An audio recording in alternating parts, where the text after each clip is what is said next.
I'd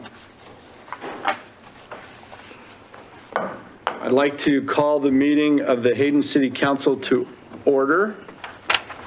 It is 5:03. Please enter your access code followed by the pound or hash.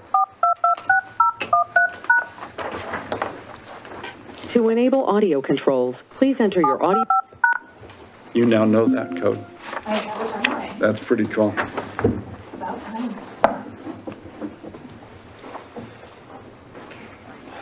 Thanks, Abby.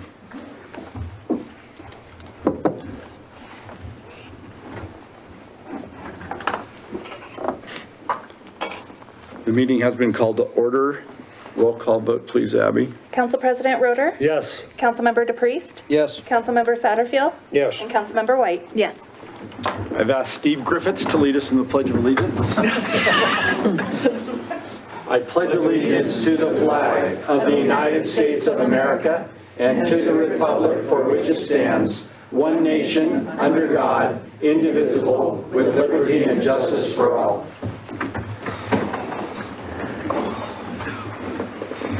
Are there any additions or corrections to the agenda? Yes, I would ask that we move on the consent calendar, item D, so out of the consent calendar so that we can speak to it separately.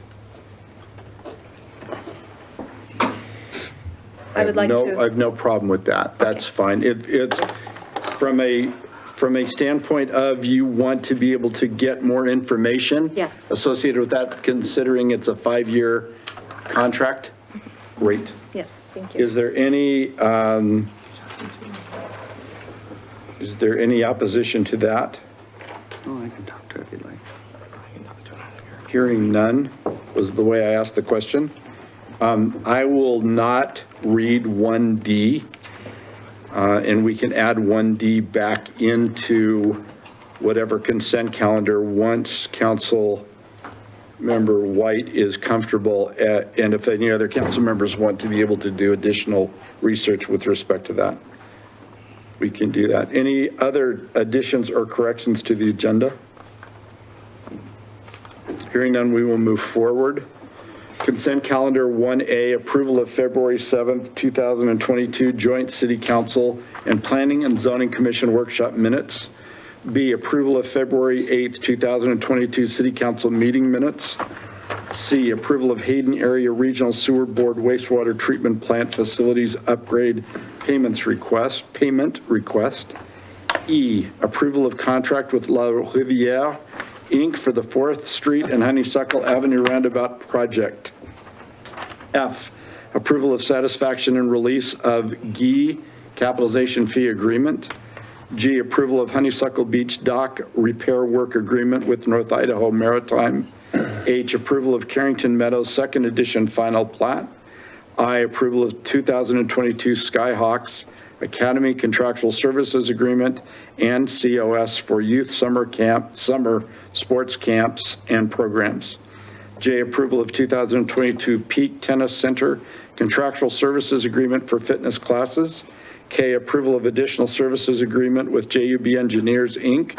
for H6 sewer basin local improvement district support. L, ratification of bills for payment from February 17th, 2022, and approval. M, approval of bills for payment. Do we have a motion to approve the consent calendar A through C and E through M as read? So moved. We have a motion. Do we have a second? Second. We have a motion and a second. Any discussion? I have one, Mayor, if I could, please. Please, Council President. I'm looking at the bills that are to be paid, and there's an item on the page, the number is 9 of 15, and it's the first item on top of that page is Laser Finch annual maintenance for, I'm not sure what it's for, but it's for $67.93.50, and I'm just curious what that is for. So it's a Laserfish, that's our electronic storage system. It's the annual fee for maintenance storage. Abby, do you want to add anything to that? That's the stuff That she was a big uses. change. That was, I think it was the same, it should have been the same as last year. I meant the change for document. Oh, from okay, good. historically, yeah. So Laserfish is our document management storage software. And it has a records management piece built into it. So it's where we are moving all of our electronic records to that software program. And that maintenance fee will help us in that process. They provide customer service and assistance with building that system and moving all of our And how records often is that fee paid? annually. Thank you. All right, thank you. I have a couple questions if I may. Please. Page Sorry, I 2, need to make sure for the record, Councilmember DePriest, yes. thank you. Page 2 of 15, Carrot Top Industries, flags and brackets, government way banners and flags. What are we talking about there? Flags and banners on government way? We have seasonal banners and also event banners that go up on the street. We have flags, actually have US flags that go up during certain events. Okay. They're put on the light poles at the streets and they have to be replaced periodically. It's just the standard ones that are normally there throughout the year. And also, find out where it was, the sign, it looked like it was, Intermountain Sign and Safety, street sign maintenance, is that something that our maintenance people cannot do, or what is that? On page 8 of 15, Intermountain Sign and Safety. That is, they are a retailer or a wholesaler. We buy signs from them, signs and brackets and posts and to replace signs around town. So it's not them actually doing street sign maintenance? No, we're buying Okay. product from them. Okay, thank you. But that's the budget. Okay, yeah, thank you. Any other questions? I'm sorry, or discussion? Hearing none, roll call vote, please, Abby. Councilmember White, Yes? Councilmember Satterfield, Yes. Councilmember DePriest. Yes. And Council President Roder. Yes. Thank you. Sandy, Rudy, we're gonna stay on task, so it's a change from what we had talked about earlier, so that's fine. 2, visitor comment. Go ahead. Sorry, are we going to do 1D? No, 1D is omitted until later. Oh, I thought it was just for further discussion. Do you want to have further discussion now? That's why I was asking the question. Councilmember White. Could we postpone it to the next meeting? Do you want to, Alan, explain what that is? And Could I explain what it is before we make the decision, Mayor? if that- Sure. The city has to hire professional services to help us with certain things like reviewing plans, sometimes, and also for developing plans and doing other work. To hire a professional firm, you have to do a request for proposals and qualify them as a qualified firm. And so those, we advertised for firms to submit for the qualifications for doing certain types of work for the city throughout the next year or to 2 years. And we reviewed those deals and qualified 3 firms for each of those areas. And that allows us to hire a firm. Otherwise, to hire a firm, we have to actually go through a formal request for proposals for each and every time we hire a firm. If it's over like $25,000 or maybe erase that a little bit, but that's what that's about. So if we don't, the longer we hold that off, the longer, if we need professional services, we can't hire them. We can't hire any professional services if they're over like 20. Understood. Okay. so her concern is normally, have we had them at 5 years? Or have we No, done 3 years? the Idaho State Code changed recently, and this is in conformance with Idaho State Code. And So that's there we the go. reason- But that's okay. No, keep asking. This is the time. Good question. Because we used to do it for like 2 years or 3 years, just so we kept rotating, so. For the record, this is a recommendation. We do work with consultant services all of the time because we have to. Every city does. And I can say that every city does. And we are limited more than other cities in terms of the expenses because we just try to do as good a job as we can. this change to a 5-year plan was, what's the correct verb? Forced upon us. When did the change take place, Donna? Pretty- No, like last summer. I That's want what to I say mean. like, So, yeah. It was used to be recent. 2-year instead of 5-year. Are there things that you would like to be able to then learn from, discuss? Yes. Is that, I would like to discuss it. okay? Within that realm, would waiting 2 weeks cause issues with respect to either of your departments? I don't know if it's going to affect me, it may be Don or Rob more than it would me. Okay, so are you okay in delaying it? What I would suggest, Councilmember White, is to be able to sit with them first and identify how often we use consultant services, what are the normal costs associated with that, and what do the normal consultant services provide? And within that, and then we'll be happy if we want to add it to the consent calendar, that's fine if you feel like there's more, but I don't want to delay other services for that time. Are you comfortable with that? I would like to discuss the length of time, and also I would like to see the list of applicants, so. So process, you want to see what process Yes. was done? That's great. You can get all of those from that group, so Okay. you can go directly to them. Okay, thank you. You're welcome. So this is postponed till next? Correct. Okay, thank you. Visitor public comment. You can do it now. We aren't changing things. So Teresa Roth, I'm going to be very quick. now to make it easier, you're Teresa Roth that lives on 211 West James Crow, correct? More or less correct. Thank you. That way we won't have to do it. Good. Okay, I just want to clarify a couple things about mixed use, especially what Ed DePriest said. The presentation pointing out how difficult it was to do mixed use on a small lot, that's absolutely true. But if you look at where mixed use is actually used, the way it has been used in cities all over the West and all over the world, they do buy up multiple lots, and they do very large mixed skill developments. And a lot of times what happens is they buy lots that are already built on, and over a 5-year period, get up to the point where they have enough land where it does make sense. And then when nobody's ever been paying attention because these private purchases are done without knowledge, all of a sudden, the next thing you know, the city block is gone, and there's a 200-unit mixed-use complex.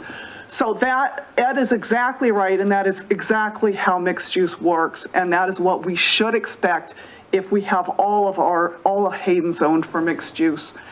I think the problem with I suspect the parcels along the Hutter corridor won't even have that problem because they're going to be already very large parcels.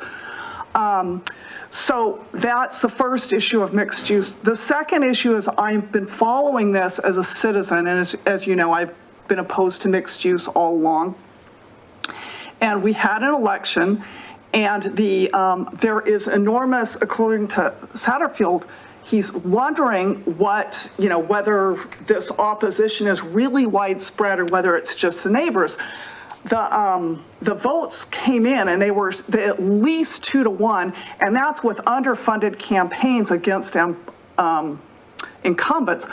My personal experience was that once I talked to any Hayden resident about what was going on, it was unanimous that they do not like this new comprehensive plan in the new zone map.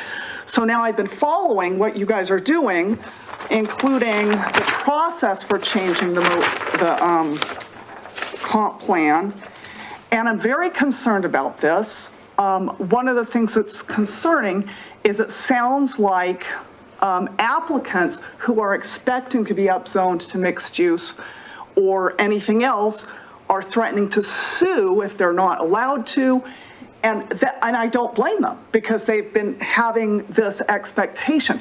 So I think it's very dangerous. I I naively, a month ago, suggested that we could probably fix the plan very simply by changing a few things. I didn't realize it was going to be this big of a struggle to get any change. It's been a month, and we're not really even close to making any changes. So what I'd like to suggest to even be discussed is if you actually look at the law for, I have it somewhere, the Idaho law that allows approval and amendments of these comp plans also allows repeal. And it's a very simple process to repeal. I think at this point, it might just be safer for the city and more beneficial to everybody to just repeal the plan, or at least put it into abeyance for a year, because it sounds to me like if we're going to work together and really get public input and get the new council on board with the zoning map and get the city all on one page, it isn't going to be done quickly. And I don't think these developers, we're not doing them any favor by holding up this mixed use and saying, well, you can have it, but you can't really have it because you have to jump through all these hoops to get it. I think it's going to be a lot cleaner if we just go back to the old codes, which it's been less than a year that this new comp plan is in place. The people who are already in progress, you can probably do some sort of a special case for. But I can't see this plan getting fixed quickly. And I still don't see that some of the city officials understand the inherent problems with mixed use, which I'm not going to talk about right now, but could at length at any time. There's huge problems with mixed use and the whole philosophy that goes with them, and the whole philosophy of densification. I've mentioned some of those issues before. There's ownership that has never been discussed, and there's density that's never been discussed, and there's also a problem with the traffic issues. It's not the first 30 units of mixed use that are going to cause the traffic problems. It's not the second 30 use. It's when you get to the fifth or sixth that you're going to start having, so these traffic Teresa, issues. thank you. Okay, thank you. You bet. So, okay, so that's all I have to say. I'm sorry. That's okay. Joy Richards?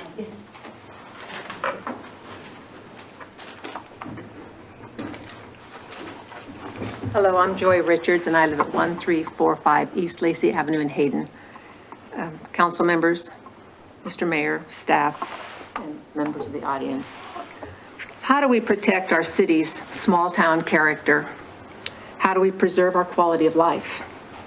How can we continue to make the city of Hayden a desirable place to live?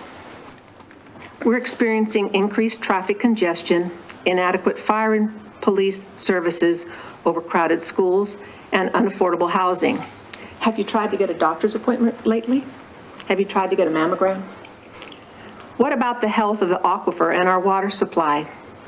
Where does the money come from to correct these deficiencies? Does it come from increased taxes, higher impact fees? If services for our current population are not adequate, how do we serve an increased population? With an increase in inadequacies? Don't we have the responsibility to limit growth until municipal services meet at least minimal standards? These deficiencies have been acknowledged in public gatherings, in newspaper articles, on social media, and our personal experiences. However, these deficiencies need to be recorded as articulable facts. Why aren't the fire department, the sheriff's department, the school board, the highway department, and the water resource agency responding to the requests from our planning department for comments about development? Is it too cumbersome, or are they bowing to some kind of pressure? When will we acknowledge that affordable housing no longer exists for most of us living here? The median home price of $500,000 requires an annual income between $165,000 and $200,000. The $1,450 monthly apartment requires an income of $52,000. And if you have a two-bedroom apartment, you need $72,000 in annual income.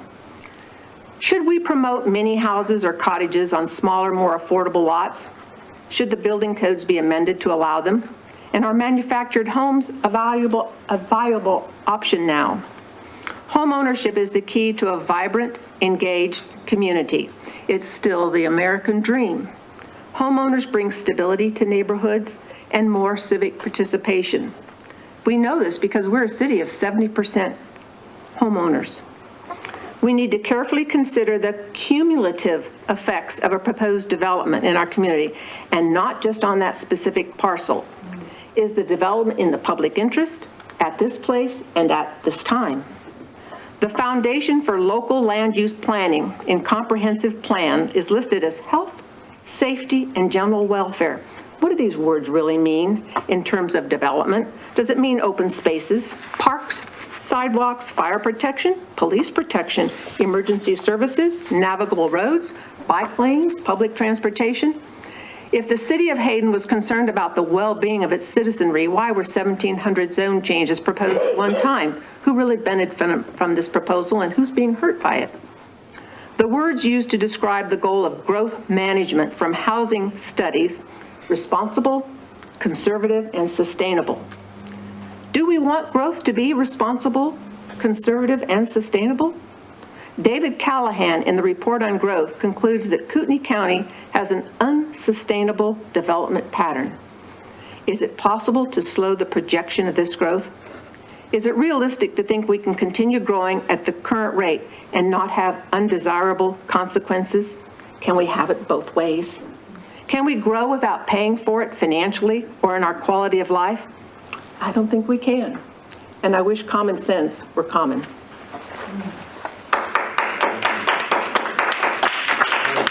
Probably deserved, but not necessary, not appropriate, but thank you. Jeanette?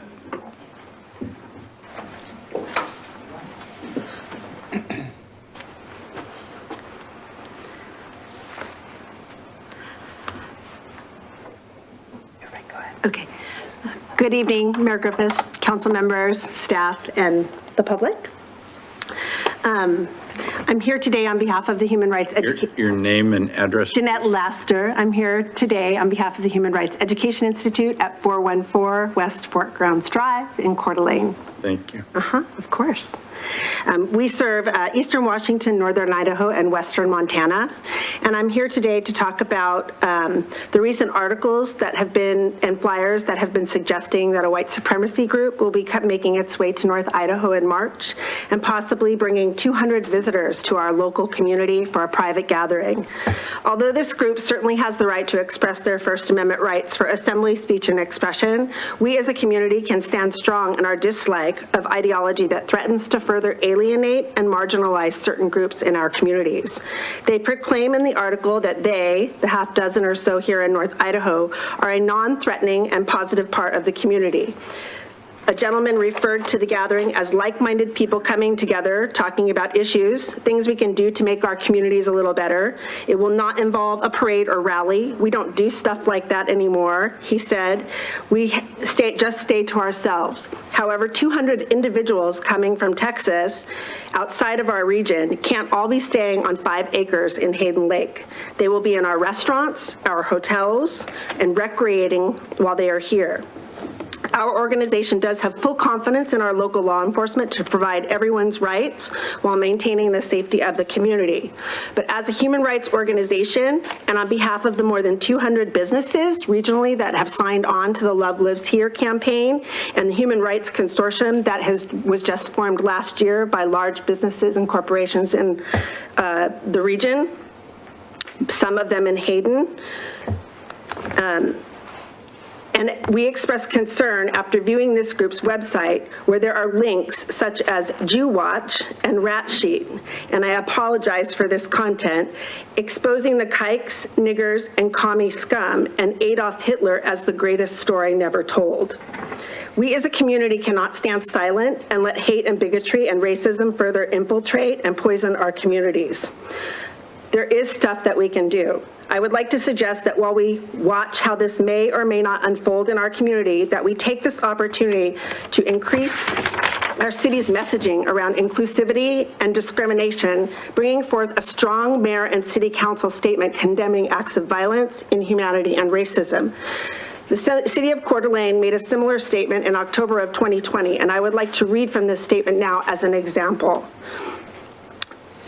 The mayor and council join our voices with those of elected leaders and community members throughout our state and nation to condemn acts of violence, inhumanity, and racism. In 2013, the City of Coeur d'Alene was one of the first leaders in the state to pass anti-discrimination ordinance. We strongly encourage other cities in Idaho to adopt similar ordinances that protect the rights of all individuals. We condemn white supremacy and any groups who promote it. Racism causes persistent discrimination and disparate outcomes in many areas of life, including housing, education, employment, and criminal justice. We have deep empathy to the nationwide anger and fear that racism instills if unchecked. We value the diversity of our community and the inclusion of all voices. It is important for us all to have the courage to stand together, unite, and understand that our differences make us stronger. We issue a strong statement of commitment to ensuring fair and impartial treatment of all residents of our city, regardless of their ethnicity, race, sexual orientation, religion, age, or socioeconomic class. We implore citizens to treat all in our community and visitors with dignity and respect. I am asking that this statement, or this type of statement, be brought forth in every city in our community in a more permanent and prevalent placement on our city's websites. And I ask that the city of Hayden do the same with a similar statement at this time in creating precedent before this group comes to our town. Over the years, our fine cities have prevailed against discrimination and gained national attention for our human rights efforts. We have been praised for the quality of life it provides to its citizens and for its commitment to equality. And I thank you for your time. Thank you.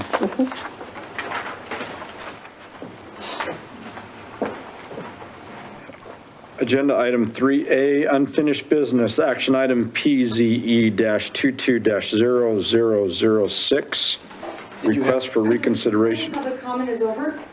Uh-huh. Yeah, there's nobody that's made a, Can I just add in real quick, or no, is it too late? come on, it's fine. Oh, thank you. Is that okay? You need to fill out a form? Huh? We didn't, that's why I said I moved things. Right to back. Ask that we move.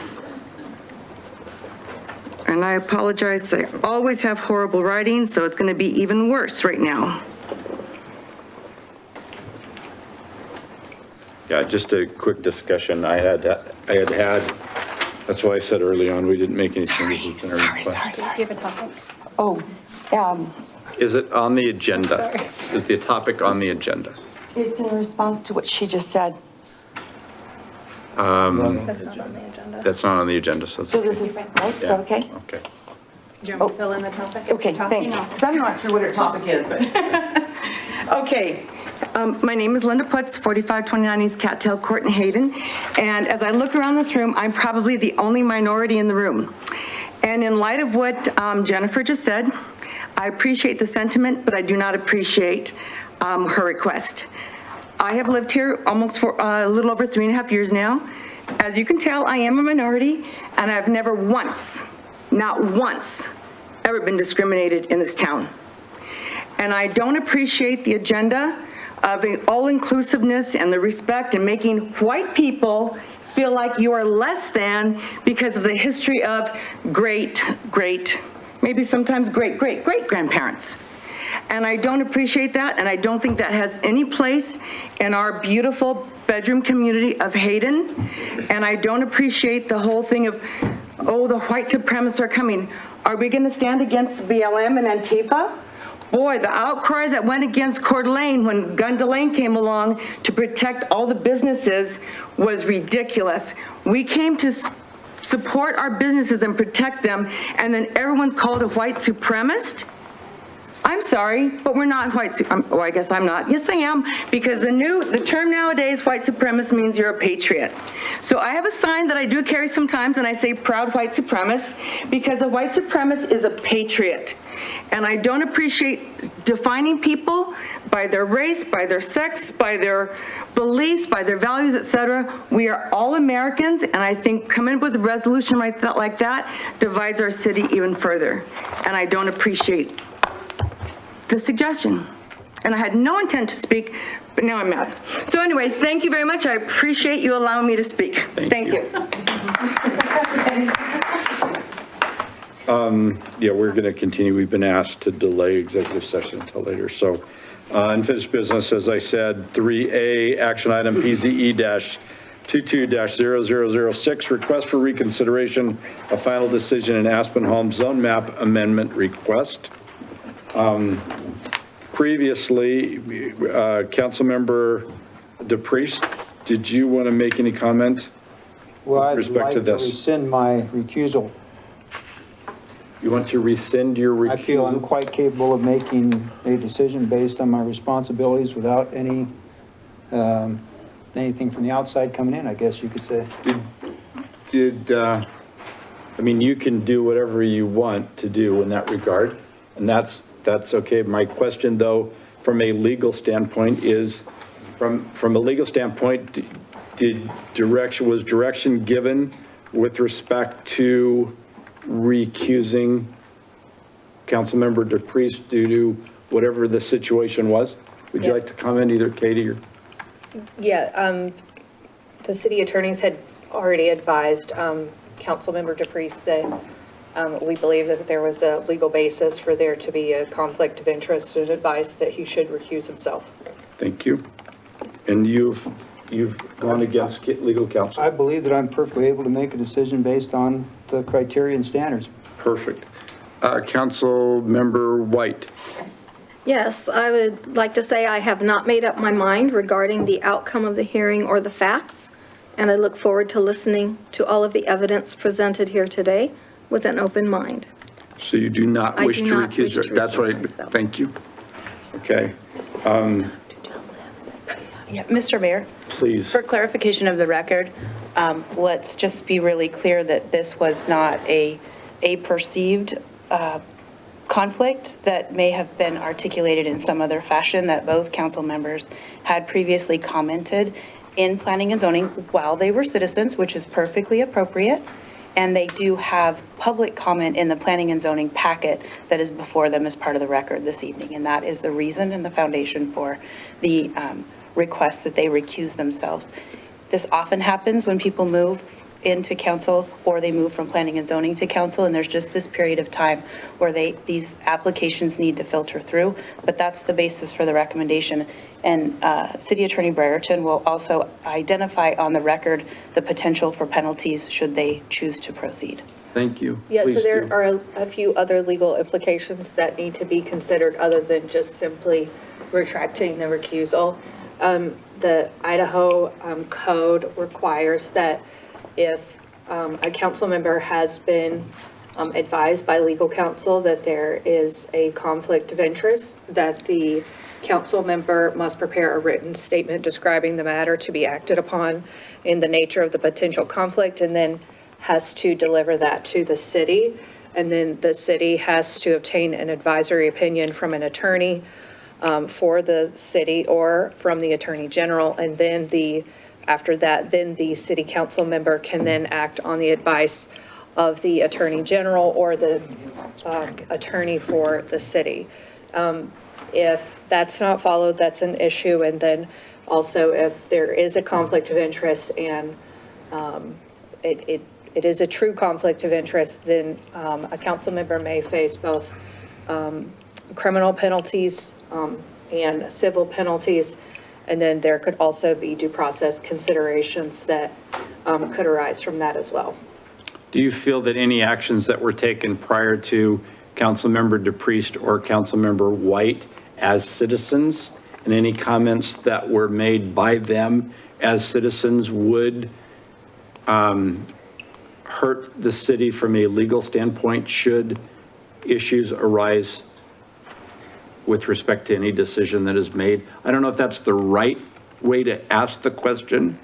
They were perfectly within their rights as private citizens to comment in the manner that they did. The only issue is those comments are now part of a public record on a matter where they're sitting in a quasi-judicial role. And so that quasi-judicial role requires a heightened scrutiny of potential for bias. And this isn't just potential for bias related to commentary in a newspaper or social media post. These are actual written and verbal objections in a record that's already before them. Thank you. I also, before we move forward, would ask for the record that you discussed the takings position as dictated by the courts, because we heard a lot of it in the last lawsuit, so. So for this particular. Correct. So the decision tonight isn't with regards to whether or not the zone map amendment is actually going to be approved. The issue tonight is just whether or not the Aspen Homes is going to receive a new public hearing. And then second to that, if that is approved, they will receive a public hearing. In part of that analysis, the consideration is looking at whether or not denying them that zone map amendment creates risk for the city in the form of a claim for takings. And so that's always, there's two routes that applicants can go, or any affected person, quite frankly, if a decision by the governing body, which at this point is council, doesn't go their way, there is an opportunity for a takings analysis to be conducted by district court, or a petition for judicial review, which is asking the court to evaluate whether or not there was a procedural deficiency in the process. And so those are two different options available to any applicant or affected person. It could be an approved application that has an affected person as a neighbor that would have that right as well. So anytime that we are looking at applicant-based decisions and quasi-judicial decisions, we're always evaluating the risk of the possibility for a takings claim or a petition for judicial review. And as has, I think, been articulated before, but we'll articulate it again, those types of matters that go to court when the city, we'll call it get sued, but it's not really sued, those are not covered by insurance. So, yes. Can I ask where in the record my comments can be found? So we were provided with the letter that is part of the planning and zoning record from the original application. From whose original application? The applicant's original application went out for public comment, and within that public comment period, previous to it coming to hearing in front of planning and zoning, you submitted a letter to planning and zoning that was part of that record. That did not refer directly to this issue. That letter was regarding information that had been given to the audience as part of a discussion of other issues, and we had been told that there were no zone changes in the pipeline or whatever. And then a few days later, a zone change showed up. And it happened to be this one. And if you read that letter, I did not refer to it. I referred to the fact that how I found it to be miraculous, I think was the word I used, that we had been told that there was nothing in the pipeline. And then 2 days later, I think it was, here comes a zone change. And that was what that letter was about, not anything to do with this particular issue.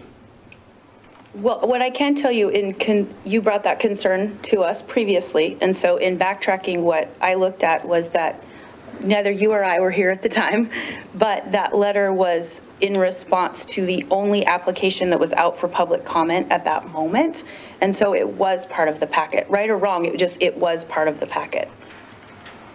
So planning included it in the packet. So it was addressed to the planning department, so they rightfully included it in the packet. Even though it did not reference this issue at all. It references the issue. It doesn't specifically name the application, but that was the only application out at the time. Donna? I was just going to say that we get comments back that oftentimes don't reference a specific case number, a name of a case number. We just kind of figure out where they're kind of talking about it based on their location and the location of the project, and include those in the comments back. Not always, but they do come in. So Councilmember DePriest did copy a number of people and planning, and as soon as he attached it to planning, it was talking about the topic that we were talking about. It got attached to the only zone map amendment that was occurring. And again, it was appropriate as a citizen to be able to do exactly what he did. That's not the issue. The issue is the ramifications associated with where we are right now and their position as members of the city council. That's correct. Mayor? Please. I'd like to say that this particular issue is Planning and Zoning 220006. And I have made no comments at all or shown any kind of bias or on this issue. And It is each council member, you've all had the opportunity to be able to talk with our legal counsel, so I am not the judge in this case. I just wanted clarification as we move forward. So yes. PZE 22-0006 is the process of the appeal of the zone map amendment that has some other number to it. PZE-21-0213 is the case that was denied and now is being requested for reconsideration under this new case number. For process purposes, we separate them out to distinguish it from the original decision that was made. And that's normally done? It's not just different for this one, it is a normal process? Normal process. With respect to any type of reconsideration under this topic or group? Thank you. Does that answer your, Councilmember White? So the fact that you've not made any, and I do this for the record, the fact that you've not made any decision associated with PZE-22-0006 is not the concern as represented by legal, that it has, that the issue goes back to previous designations that Zach brought up. Do you have a comment with respect to that, or? I still feel like I can do what I was elected to do, and I can be unbiased and Thank you. fair. And just to let you know, contrary to legal direction, and that's okay. I mean, just we are all adults and you are elected to a position, and the more opportunity you have to be able to vote in each of us, the best. And we want our actions to be consistent with that. So, I have a question if I can. please. Yeah, this is to the legal counsel. Is there any court cases that have set precedents where a private individual has made a comment about an issue that comes up when they are elected, that they have been successfully sued? Is there court precedents that show that that connection is something that is a successful lawsuit against that elected official? Well, first of all, it's not a lawsuit against an elected official. It is a request to district court to review the actions taken by the city as a whole. So it's either a petition for judicial review, which is not a lawsuit, or it's a takings claim, which again is not technically a lawsuit. So I just want to be really clear on that. Second to that, could I cite the case's name and verse? No, I cannot, but it is in the bias section of the ethical obligations in government part of Idaho Code, where it talks about bias and conflicts of interest and gives examples in the annotations. And so I'd be happy to pull the cases and provide them to you if you'd like in the sections of code where this applies. And again, we're not talking about a council member needing to work his or her way through an evaluation of whether or not there's a perceived conflict of interest. We're talking about just a unique, rare circumstance where we happen to have two new council members who previously commented on this exact application. That's a little bit rare, but it is a little different than just a perceived conflict analysis. Can I read this from Lake City law provided to us in our orientation regarding bias? Pre-hearing statements by a decision maker are fatal to the validity of the zoning determination if the statements show that the decision maker, A, has made up his or her mind regarding the facts and will not listen to the evidence with an open mind, or B, will not apply the existing law, or C, has already made up his or her mind regarding the outcome of the hearing. I can state right now that none of those apply. I have not made up my mind. regarding the facts. I will listen to the evidence with an open mind, and I will apply the existing law regarding to whatever happens here in this particular request for reconsideration. And that's your choice. Donna, who presents this, or is it simply, well, I mean, we've had all the information. We've gone through this often. Do you want to make any comments as we move forward with 3A? Zach presented a pretty I'm sorry, concise. Zach, I didn't. That's all right, but he provided a pretty concise memo. It's just part of the process. Of which we have in record, so that's Yep. okay. So a zone map amendment has a process of a public hearing with planning and zoning, written recommendation to city council. City council makes a determination, and any affected party, in this case the applicant, has the right to appeal or request a reconsideration by the city council. And by doing so, the city council needs to look at what they've provided to you to see if they have met the requirements of a request for reconsideration. And if they have, then the council can determine whether or not they want to grant that request, at which point, and direct staff to notice for a public hearing. So we're just looking for direction from you. Good. Do we have a motion to approve the request for reconsideration? Mr. Mayor, your applicant probably would like to make a presentation. That's what I was wondering. Nobody stood up. I mean, I'm sorry. They can, they don't usually. Oh, okay. I'm sorry. It's okay, I just wanted to make sure because they were here before. If you would like me to just clarify for the benefit of the public, if anyone is here that has not read the memo. For the record? Yes, I can That'd be absolutely great. step up. And then I can pull it up on the map as Thank you. well, just to get some clarification here. So just in the interest of clarifying, I'm Planner Zach Trevino for the record, and I'm going to go ahead and share the screen so that, but it doesn't look like, oh, we have one individual on. So this was a request that was originally heard as discussed under another PZE process number, but the decision was made and a written decision signed in early January 11th, denying the case. 2022? Oh, I can't type right now. That's correct. January 11th, 2022, the city council signed a written decision, and I'm going to go ahead and pull up the property on the map because it may ring bells. But what is being considered tonight is not the final decision on the request for reconsideration. It's simply a review of the request as described in the memo. This property is located here, southwest of the intersection of Hayden Avenue and Ramsey Road. And the request was a rezone from commercial to mixed use.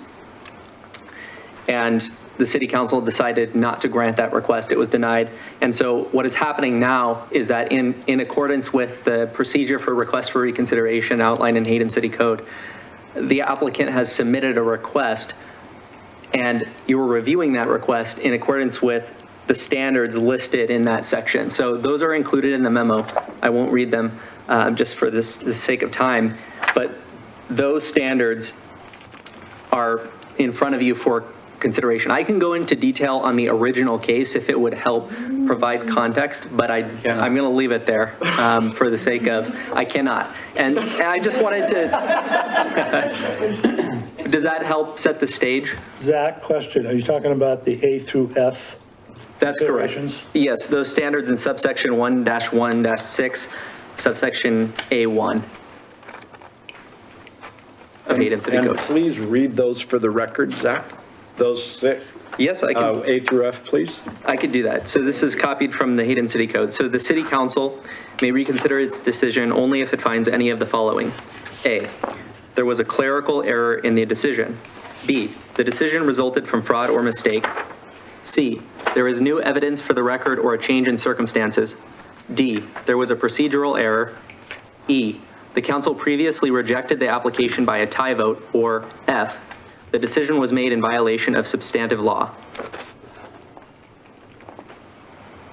And legal, is there in any of A through F? directionally. I'm not trying to have you make a decision. That's the council's responsibility. Are there areas there that you feel with respect to takings, not with respect to recusal? Are there any questions or concerns from a legal standpoint that you would have either in rejecting this request for reconsideration or approving, I guess declining? It's always safest to err on the side of caution and give the applicant the second public hearing. Thank you. Any questions for Zach? Yeah, I have a few, Mayor, if I may. Council President Roeder? I was reading the narrative by the applicant, and Aspen's stating that they believe that this decision to deny was arbitrary and capricious. And they go on to say that the decision was made in violation of substantive law. And those are the two reasons that I read.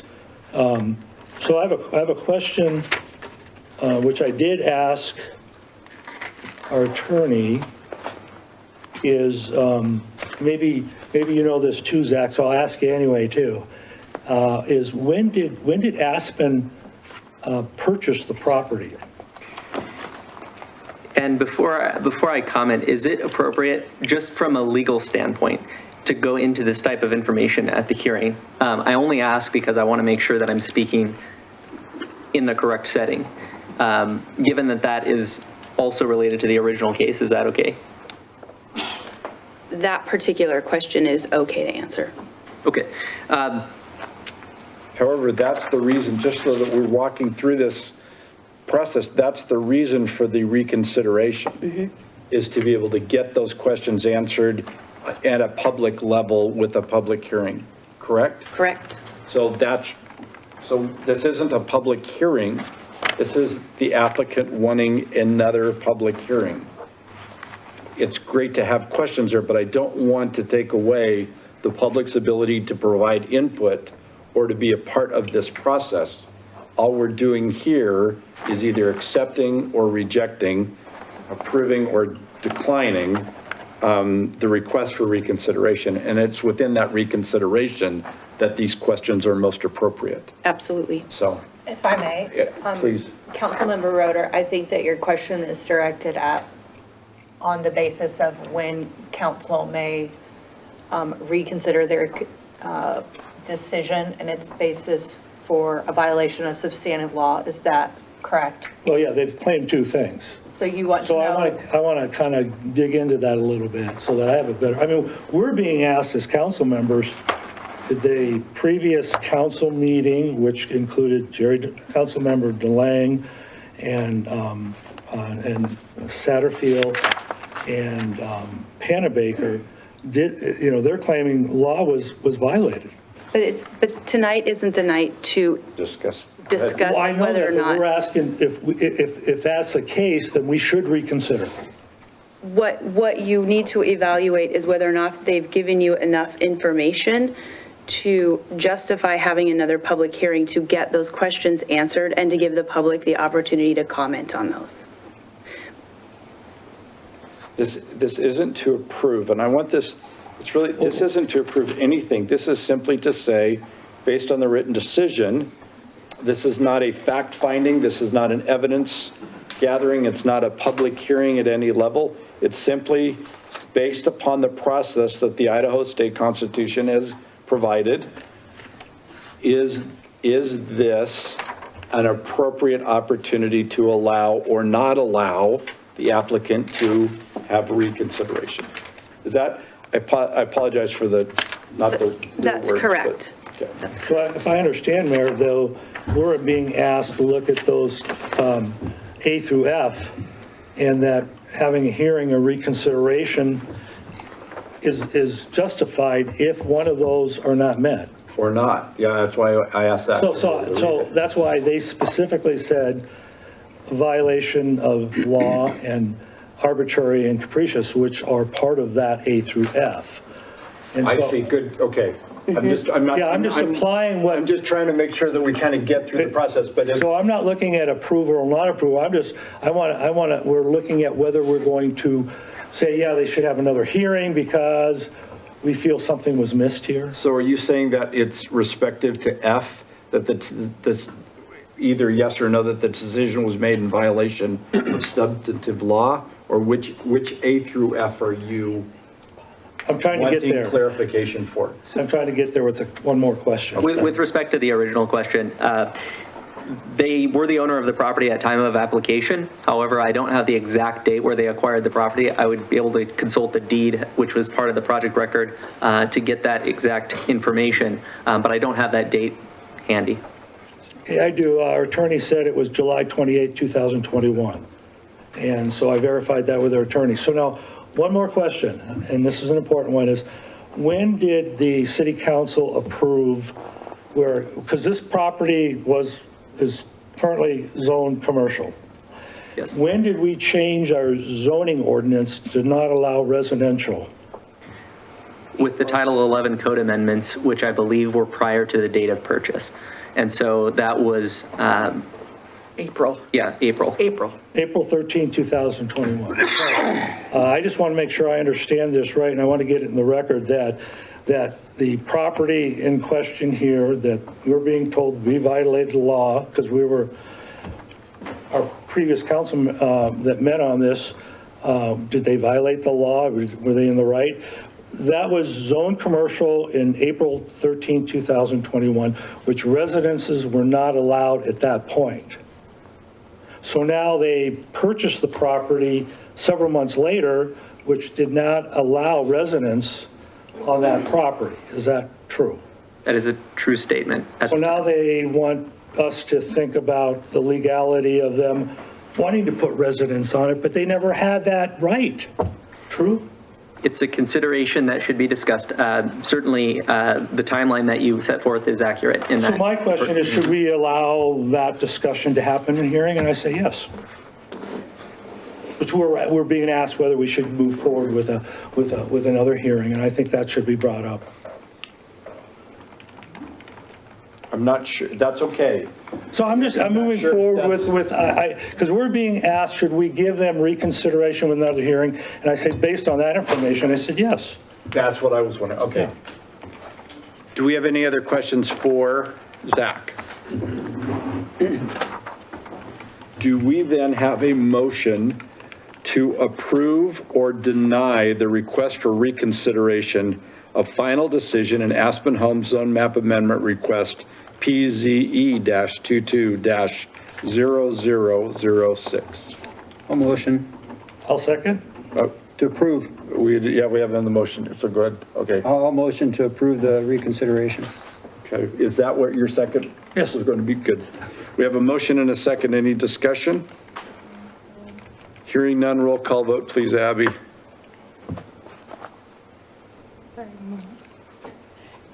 Councilmember White? Yes. Councilmember Satterfield? Yes. Council President Roeder? Yes. And Councilmember DePriest? Yes. Thank you.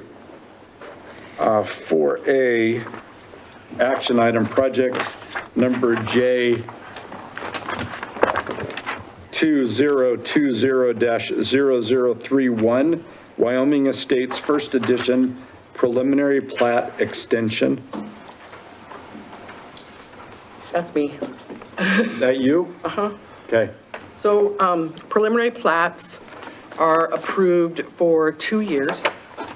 You're supposed to get your preliminary plat, do your construction, apply for your final plat within a 2-year window. You know, the last 2 years have been a little wonky for construction, and supplies are difficult, and COVID's been crazy. And so in light of all of those reasons, the applicant intends to begin construction in the spring, but their 2-year window is up in April, I think.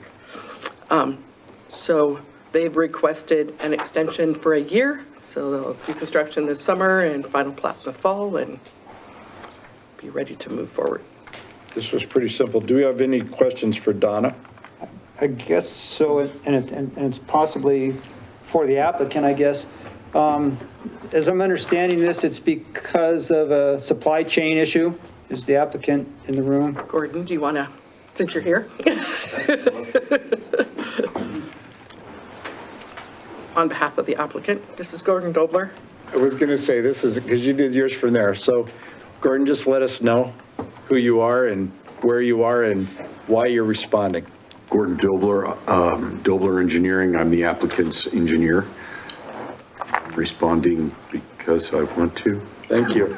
Because you were asked. Yeah, because I was asked. That's certainly part of it. Supply chain pipe the pipe prices had gone through the roof, and resources, available contractors to do the work. Really, those are the two main issues. So am I understanding correctly, number one, finding workers is one of them? Yeah, contractors. Yeah, Yes. contractors do the work, and also, was the pipe available, but it was just way out, so you sat on it? Oh, it wasn't. It was like 12-week lead time. Okay, So we missed the construction window. yeah, okay, appreciate it, thank you. You bet.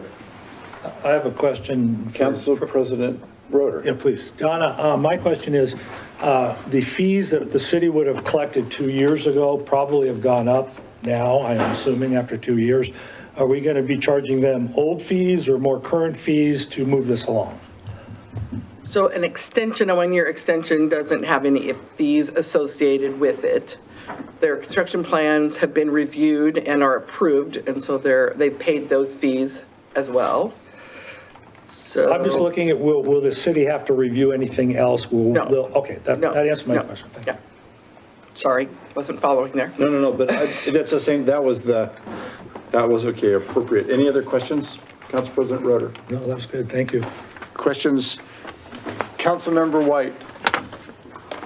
None at this time. Councilmember Satterfield? No. Okay. Councilmember DePriest, do you have any additional I'm questions? fine, thank you.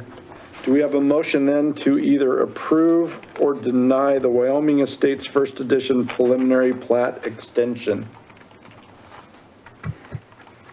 I'll go ahead and do it again. I'd motion to approve the contract, or the extension rather, I'm sorry. Okay. For project number J2020-0031, Wyoming Estates First Edition preliminary plat extension. There's a motion to approve the extension. Do we have a second? I second it. We have a motion and a second. Any further discussion? Hearing none, roll call vote, please, Abby. Council President Roeder? Yes. Councilmember Satterfield? Yes. Councilmember White? Yes. Councilmember DePriest? Yes. Thank you. 4B, action item PZE-21-0242, Starkey Comprehensive Plan, Future Land Use Map and Zone Amendment, and Zone Map Amendment Request.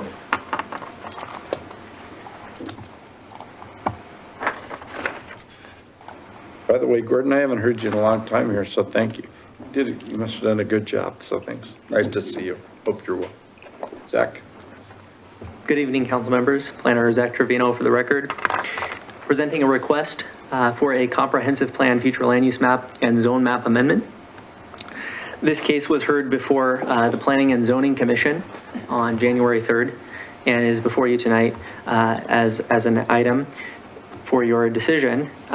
This is a request for both a future land use map and zone map amendment change because the applicant wants to achieve commercial zoning designation. The property is currently zoned single-family residential, and they want to both rezone it and also change the flume designation from mixed use to commercial. And so in November 2020, you had the future land use map, the flume, I'll continue to refer to it as that. That was adopted, and then in May 2021, the city distributed notice to property owners of a, at the time, planned citywide zone map amendment. That did not end up occurring, and so we received this application in November 2021 requesting this change. And this is a residential lot that is a little over 1.5 acres in size. It currently has a single-family residence and a couple of accessory buildings. The zoning designation, as mentioned, is R1. It's surrounded to the north and to the west by single-family residences. To the east, you have two parcels that are zoned commercial, but they are subject to zoning development agreements, which place some limitations on the use of those parcels.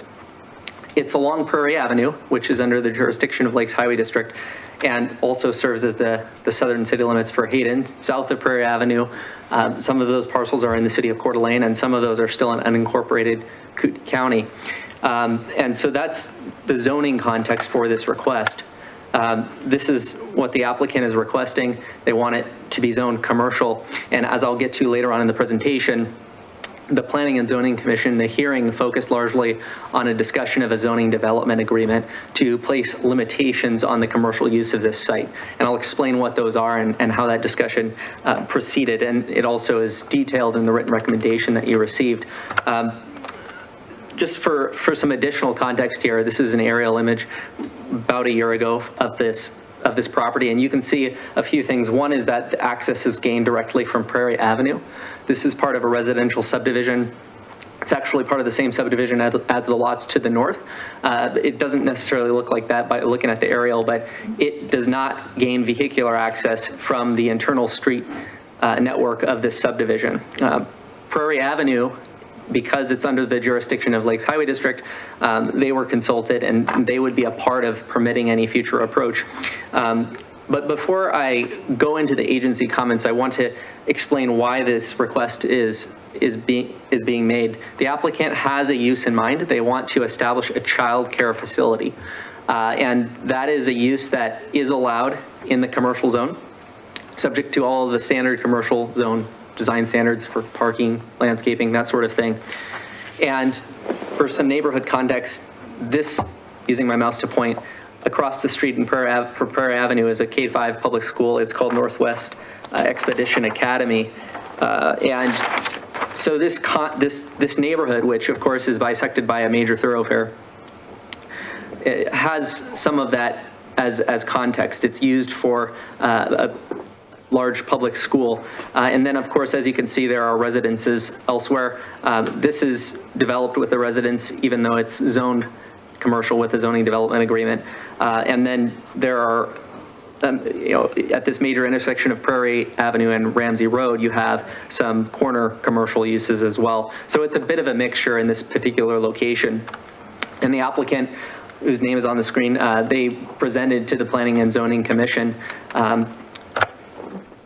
In order to consider this request, first, it's important to go over the standards of approval, which I know that you are familiar with as council. For the benefit of the public, I'll go through each one.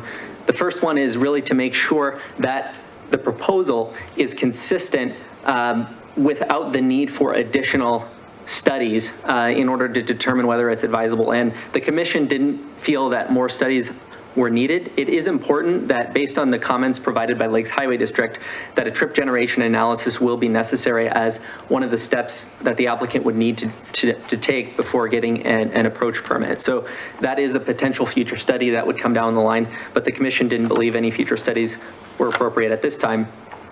Public health, safety, and general welfare is the main point of this second standard, and that's largely subjective, and so it's something that I would encourage you to discuss during the deliberations. But the applicant has stated how they believe the proposal is consistent with this standard in their narrative, and then in the record as well, in the written recommendation that you received, it goes over the presentation that was given. In addition, they explain how they believe it's consistent with the goals and policies of the comprehensive plan, which is what the third standard of approval really gets to. This is a picture of the future land use map. As you can see, it's mixed use, as are the properties directly to the east. And so that's why this request involves that amendment as well as the zone map amendment to make sure that both are consistent in the end, whether or not it's granted. The important thing to note about this is that the mixed use comprehensive plan designation is roughly, comparable to our zone, but it's not exactly the same thing. Because this is not zoned mixed use, the property today could not be developed as a mixed use parcel.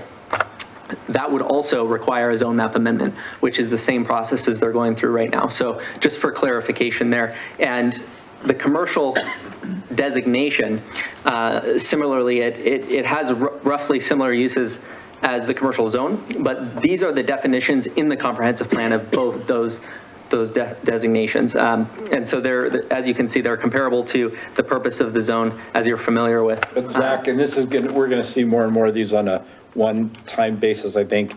The intent of this project is commercial-based. That's correct, which is why they're requesting both zone and future land use map to go to commercial for that child care center. There's no intent to be able to provide anything other than a daycare, whatever the correct. There is a minor exception, and it relates to the existing residents on site.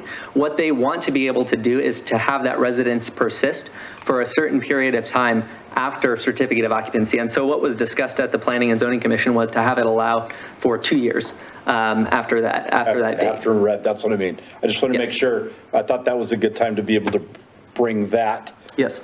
Will that be occupied as a residence at the time? That is their intent, to transition into that full childcare facility use. It wouldn't be a use that would be allowed in the commercial zone in the absence of a conditional use permit for a caretaker's facility. So that's one way you can get a residence permitted in the commercial zone, is to apply for that CUP, and it could be granted. But barring that, which is of course its own process to gain that approval, the residence could not persist because you would be creating a non-conforming use. But through the tool of a zoning development agreement, that was discussed as potentially a mechanism for allowing it to persist for a limited period of time to allow for that transition to It is existing, that's why I wanted. That's correct. It's an existing facility. Yes. P&Z was okay with identifying that an extension of 2 years allowed for the transition, but that there was no future intent to do anything of a residential or a mixed-use basis for that property. They wanted to make sure that it was commercial and addressed in a commercial way. Well, when you say existing facility, the residence is existing. The That's what I meant. I'm sorry, thank you. Right. The child care facility is what they'd be doing. But yes, you're right. The residence is an existing residence, and that would be phased out if the applicant were granted that allowance. And that's, of course, for you to discuss. That's what was discussed and recommended by the Planning and Zoning Commission. Of course, it's up for deliberations tonight again before a final decision. So thank you for that clarification, Mayor. And so these are some of the comprehensive plan's goals that may be relevant to a decision. Certainly, a lot of them relate to the context of the neighborhood that a use is located within. And so I would encourage you to discuss these, and I can certainly go into detail on any one of them if you have questions, but I'll leave that for the deliberations. And those goals in the comprehensive plan are associated with specific policies, a little more specific, but addressing the same issues of, is this an appropriate use or proposal based on the city's vision in the long run? And that's what these get to. And those were also discussed by the Planning and Zoning Commission, not each one specifically, but in general when they were making their recommendation. And then finally, making sure that the amendment is consistent with the purpose and intent of these zoning districts. And of course, they're requesting this rezone from single family residential to commercial. And so that is the reason they're doing that is because the child care facility is not allowed in the R1 zone. So they need this in order to establish the use that they want.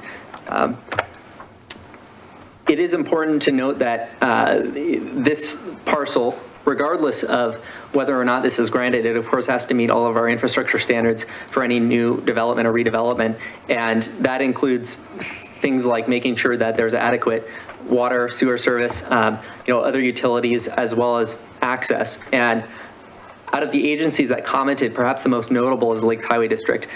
They want to make sure that not only is there capacity for this use, but if this were approved, they requested that the center median on Prairie Avenue, and if I go to this aerial, you can kind of see it here. If you're familiar with driving down Prairie Avenue, you know what I'm talking about. But for those of you who don't regularly drive down it, there's a concrete median in the center of Prairie Avenue that ends at a location that corresponds with the western property boundary. And so that was one of the requests, was that it would need to be extended. So that's a notable infrastructure. Go back to that if you could, please. Because that was set up as the eastern boundary for the school. That's why that was put in with Lakes Highway District. So the recommendation is then to extend that.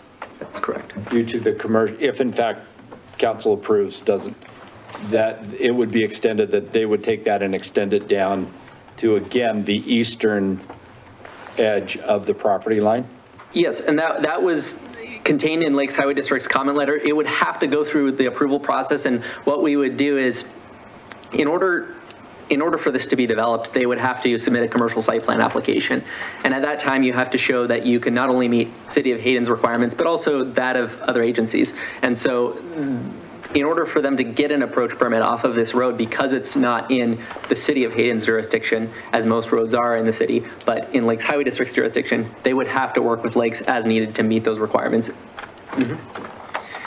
And so the other important thing while we're talking about infrastructure and site design, and then going back to the aerial, I can use this to talk, is that because it's adjacent to the R1 zone on the north and the west sides, if this were granted, they would be responsible for installing a landscape buffer along those two property lines.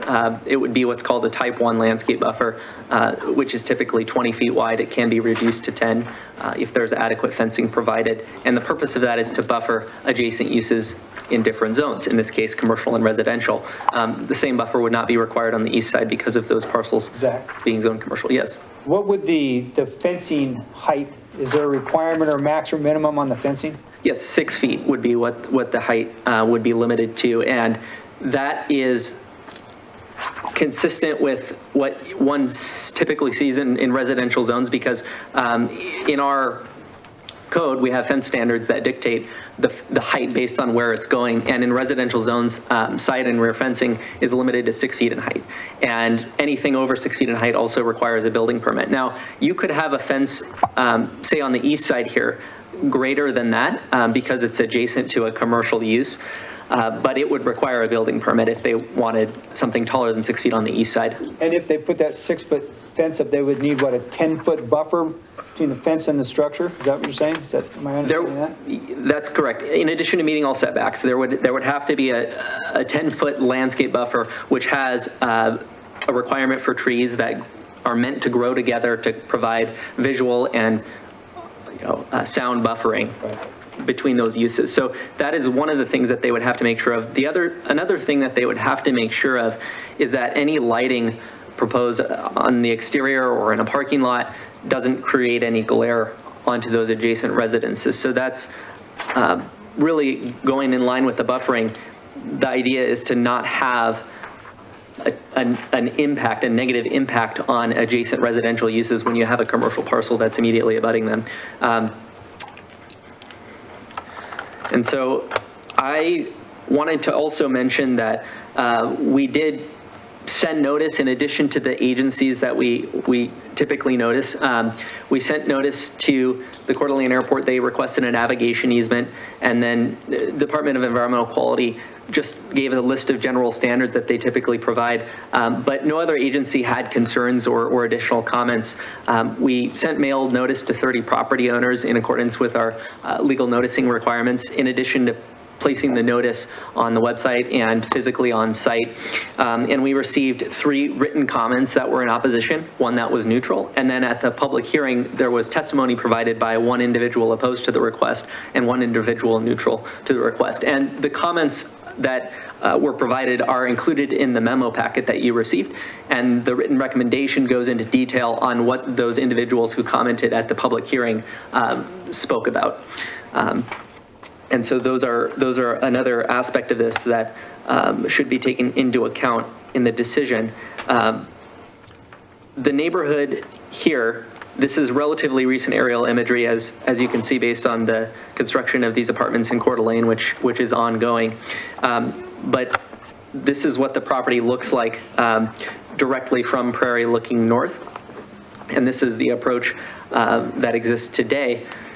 Now, it is important to note that you can see here the frontage improvements already exist in that they have sidewalk, but one of the other things that is necessary as part of a commercial site plan and any site plan is 2 types of buffers. One is a parking perimeter buffer that would be adjacent to any parking lot that were proposed, and then also what's called a type 4 buffer, which is a frontage buffer.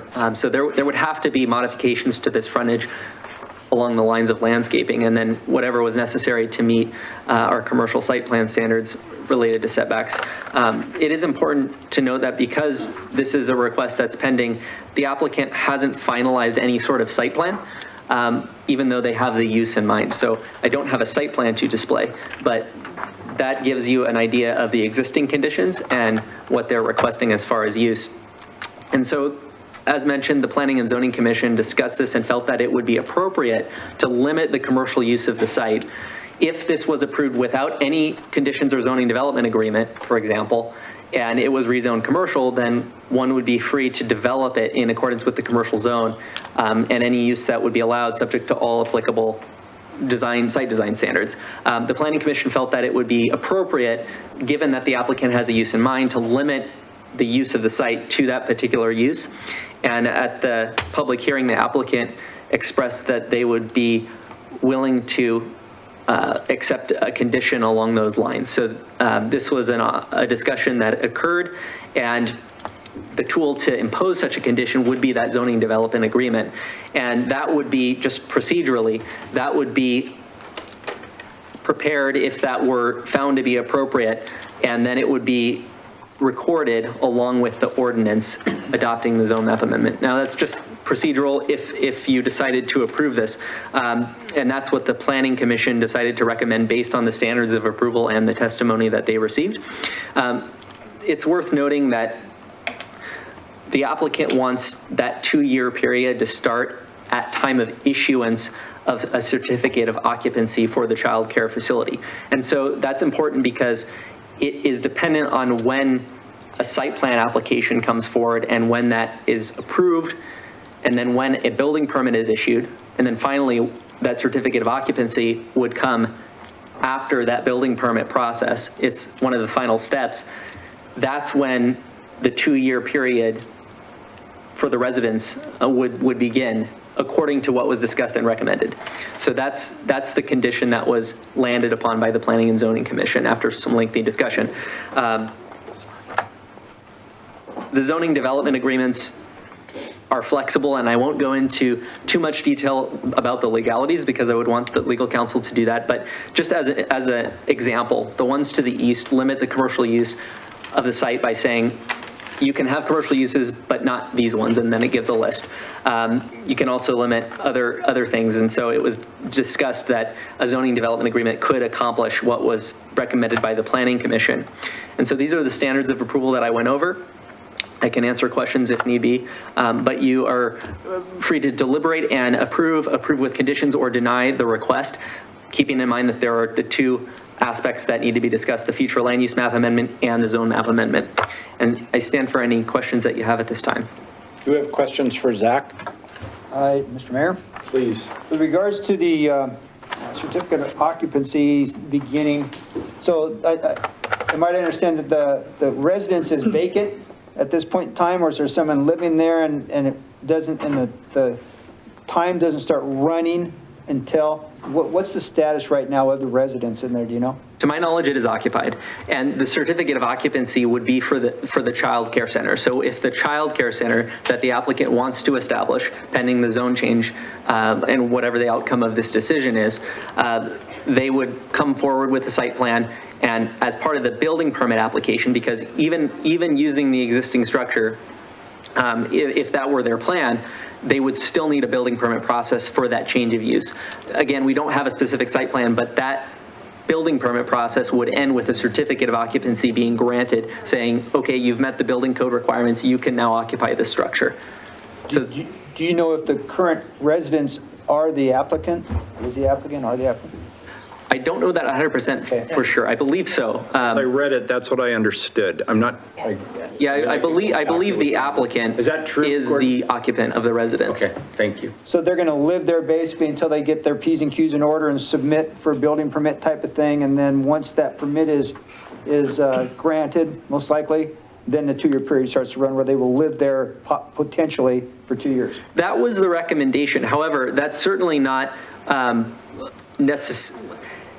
You're free to discuss that, whether you feel it is appropriate. But yes, that is the recommendation, and it wasn't actually detailed in the written request, it was discussed at the hearing. Originally, there wasn't an applicant initiated request for a zoning development agreement, but yes, that is the request, is that they would, however long it takes to get that site plan application in, and then get the certificate of occupancy, that would be the trigger point for this 2-year period to start. Zach, just for the record, because you went quickly and there was the question, I think, understood the question appropriately, but with respect to this, there is a residential unit on the property. Yes. That residential unit is occupied. Correct. And that residential unit, they didn't come in to apply, but within the P&Z hearing and the conditions that were recommended by planning and zoning, that they could stay for 2 years in that format, or shorter if in fact a certificate of occupancy proving the daycare facility is put into motion. Is that a fair, I'm trying to make this Cliff Note-ish, but is that a fair analysis? So they're not going to stay for 2 years plus another whatever time as they work to get the daycare facility built and ramped up? Is that, I just want that clarification for the record. Very, very good point. So that's a good point, because there was not any sort of discussion about a mandatory time in which the application for the site plan would have to come forward. In discussing the 2 years, it was only triggered once a certificate of occupancy was issued. So that doesn't necessarily prohibit them from, taking whatever amount of time they need to prepare the application and then coming forward with that and then triggering that with the certificate of occupancy. So I would defer to legal in terms of how detailed this would need to be, because again, if there was no zoning development agreement, you'd be creating a non-conforming use because the residence is not allowed in the commercial zone. Whether or not there needs to be a trigger to say within this amount of time you have to come forward with a site plan application, that I don't know, but it wouldn't be triggered the 2-year period until that certificate of occupancy. And between the zone map amendment, if it were granted, and that, it's an unknown period of time at this point. Yes. Does that? So hypothetically, theoretically, they could live there 5 years before they, as it stands right now, they could, as a single family residence or whatever, they could take them 5 years before they got their plans together and got everything submitted. Where the discussion left off, yes, however. Zach, can I interject please, here please. briefly before Justin jumps out of his chair over here? So Justin is the owner of the property that we're talking about, and he's been working on this process for the better part of 4 years, trying to work through our process and figuring out a best path forward. So he lives in the house today. He wants it to become a daycare center. He's wanted it to become a daycare center for 4 years. So I have no doubt that is what his intent is to do. Council could certainly add language in here that would require him to start submitting that process and getting it moving sooner than later with the site plan if you're worried about timeline of completion. It's important to note that a residential single-family dwelling cannot remain as a single-family residence as the primary structure in a zone that becomes commercial. But if he builds a daycare center and then he comes back and says, hey, I want to be able to live here, to caretake my property, make sure that it's all right, he can request a conditional use permit through the conditional use permit process. And should that be granted, he could remain as a caretaker house on that property if the primary use of the property is a daycare center. So I just wanted to point those two pieces out, that it's a little different. But if you're concerned about his timeliness in submitting his site plan and getting that moving, you can totally add that in the zoning development agreement that requires that process to get moving sooner than later. I was ready yesterday. Okay. And jumping up is okay, yelling and screaming. That's right. So I'm sure there's a lot of questions. We could start. Councilmember White. Yes, I have a few questions. I was just wondering a little more about the daycare. Is it going to be a live-in daycare or just a daycare? Just a child care facility. Child care. Education-based child care facility. Okay, and how high do you picture the enrollment going?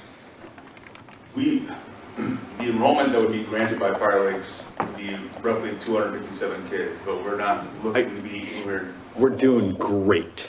Learning as we go. And so would you like to share the appropriate manner in which Councilmember White, because we're all learning, would ask a question in this case? Certainly. Thank you. So if You it's a did great. question that can't be answered by the person at the podium, you just ask Mr. Mayor if you may direct some questions to the applicant, and then we would have the applicant go to the microphone so that we make sure we get everything in the recording and in the public record. So if you have questions for the applicant, please feel free to ask for permission to ask the applicant And see, questions. that's why it was such a good thing. It's like, we're going to get there. So the first question would always go to Zach. Okay. And if in fact Zach can't answer, Zach can call upon, you can look and say, I've got a question for the applicant, if that's appropriate, or however we want.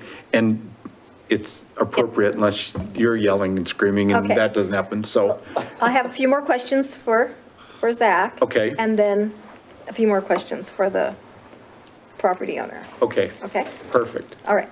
So Zach, I was wondering, what's going to go on the corner of Ramsey and Prairie? So we have not received any application for that at this time. Okay. I know that there has been discussion in the form of pre-development meetings that have occurred between staff and the representative of that property owner. But to my knowledge, unless Donna knows otherwise, I don't believe there is an application for that location. Can I help in that one? Is that an okay thing? There's been numerous individuals wanting to figure out what to do with that property. That's a fair statement. That's good. It's all good. That's as good as we can do. So we don't know of any. Okay. All right. I just want to make sure for the, it's not like poor Zach doesn't Nothing know has that been there's- approved at this That's point correct. yet. Okay. And Zach, did Did we I get do any okay, or feedback did I from the do- sheriff's department on this? We did not get any comments returned from the sheriff. All right. So the rest of my questions, Mr. Mayor, are for the applicant. Okay. You may direct those questions to the applicant. We would ask the applicant stand, state who he is for the record with an address, and then questions will be directed to you. In this type of a situation as well, if Gordon wants to be there with you, I think that that's appropriate. My name is Justin Starkey. I'm the owner of 1847 West Prairie Avenue. Fire away. Okay. So what hours are you anticipating that you'll be? This will be a 6 to 6 most likely. Okay. Just daytime hours while people are working. If we go a little bit later, it'll just be to accommodate parents. Okay. And I was just wondering, how close will the playground be to the back neighbors? So there is still a 25-foot buffer. I wish we had the site plan and file with you guys, but you're roughly 100 foot from the closest fence. Okay. Okay. And then are you going to have fence around the whole property? I will. So there's already an existing fence along the west and north side of the property that separates the neighborhood from my property, and I'll be adding more fencing to enclose the playground areas. And approximately where will the facility be placed? Towards the south end of the property there, so in front of the building, kind of centered in the, Okay. and then parking space all around that north and west side. Okay. And I was just wondering, why did you choose commercial rather than like a special use permit? Time frame. Again, as Donna said, I've been working on this for actually 6 years, and I'm seeing the city for about 4. And I'm within reach of it to get there done. Commercial is the path of least resistance. Thank you. Thank you. Yes. You might not be, that's okay. No, you did perfectly, Zach. Thank you for taking it back. Council Member Satterfield, do you have questions? Zach, as far as how many kids they can have, isn't that based on what when the state licenses it, what is allowed? There is a state licensing component. I don't know the standards that they would be looking for as far as allowance, but the state would have to have their standards met. Our code doesn't doesn't have an upper limit if in the commercial zone. There are other categories of childcare facilities in our use table that give a limit, but this would allow them to have as many children as the site would reasonably accommodate while meeting fire safety standards, state licensing standards for childcare facilities, and any other regulations. And those regulations, are they based on square footage of the facility? I don't know what the state would be looking for as far as licensing this. I believe it's the Idaho Department of Health and Welfare that would be responsible for reviewing a child care facility, but I don't know what they would go into as far as needing information from the applicant. Councilmember Satterfield, would you like to ask the applicant if he knows that question? Yes, you do. That was good. And the reason is because we just have to make sure who's answering the question and who's asking the question, and so. Yes, correct. I was just trying to save him a trip. No problem. Okay. So there are several components to what is granted as far as how many kids that you could have. We have a rough idea of how many would be granted, which is about 257, but we're not trying to be anywhere near that. You know, we're really aiming for a quality of care, not sardine canning a bunch of kids into a building. So. And doesn't the state require X amount of people for oversight versus the amount of children you have? Correct. Okay, all right, that's all. Good. Thank you. Councilmember DePriest. Well, I was gonna, It'll get there. Yeah, go ahead. okay, hop on back. Hold Zach down. And kind of just for informational, you know, how many, you said 257 or something? Is what we do you want. anticipate? What would you like to see as ideal with, and how many staff? So we're going to have roughly around 25 to 30 staff members and about 190 kids is our target full enrollment. There's 8 classrooms, 24 kids per classroom. How many square feet total? The entire building is 11,000 square foot, but there's an upper deck to it. The main building where the classrooms are going to be, where the kids are going to be held, is 9,400 Oh, square well, feet. okay, thank you. Yep. Anything else? Council President Roeder, I'm sorry. I'm done, thank you. Council President Roeder. Thank you, Mayor. I just want to make a comment. I just think that when people can create jobs, build a business in our town, I think that's beautiful. That's just, it's the American way. So I really, and the risk that businesses have to take, business owners. So I just appreciate people that are willing to take risk and improve our community. So I just want to make that comment. But I want to ask Zach a question that's, and I know the intention of businesses, you can have a plan for your business plan for the future as to what's going to happen. But I also know that a lot of times the business plan doesn't get fulfilled. So my question is this, is that if we grant this zone change that allows them to do what is proposed, and say for whatever reason the stock market and the war and the war that may happen just crashes our economy, and he's not able to build the childcare facility, is the agreement, will they allow him just to live there for as long as he can? In other words, the question is, what if that can't be built for whatever reason? Does it affect his zoning that we've now approved, and how does that look? It depends on the wording of the zoning development agreement, and that's a good question, because if the zoning development agreement were so specific as to state that this is the only use allowed on site, the residence has to be vacated within a certain period of certificate of occupancy, and that the site plan application has to come forward in a certain amount of time, and then that didn't happen, it would need to be amended through a public hearing process, similar to how it was implemented. And that zoning development agreement should have a section that addresses how to amend and or terminate that agreement to open up the property for other uses if that was a desire of the future property owner or this property owner at some point. So as a follow-up, just to make sure, because we're there. I'd just like to hopefully see flexibility, because it's hard to see the future. And I know he's been working on it for 6 years, and I've been wanting to build a little, not a shop, but a storage unit in my backyard, and the price of lumber, no way.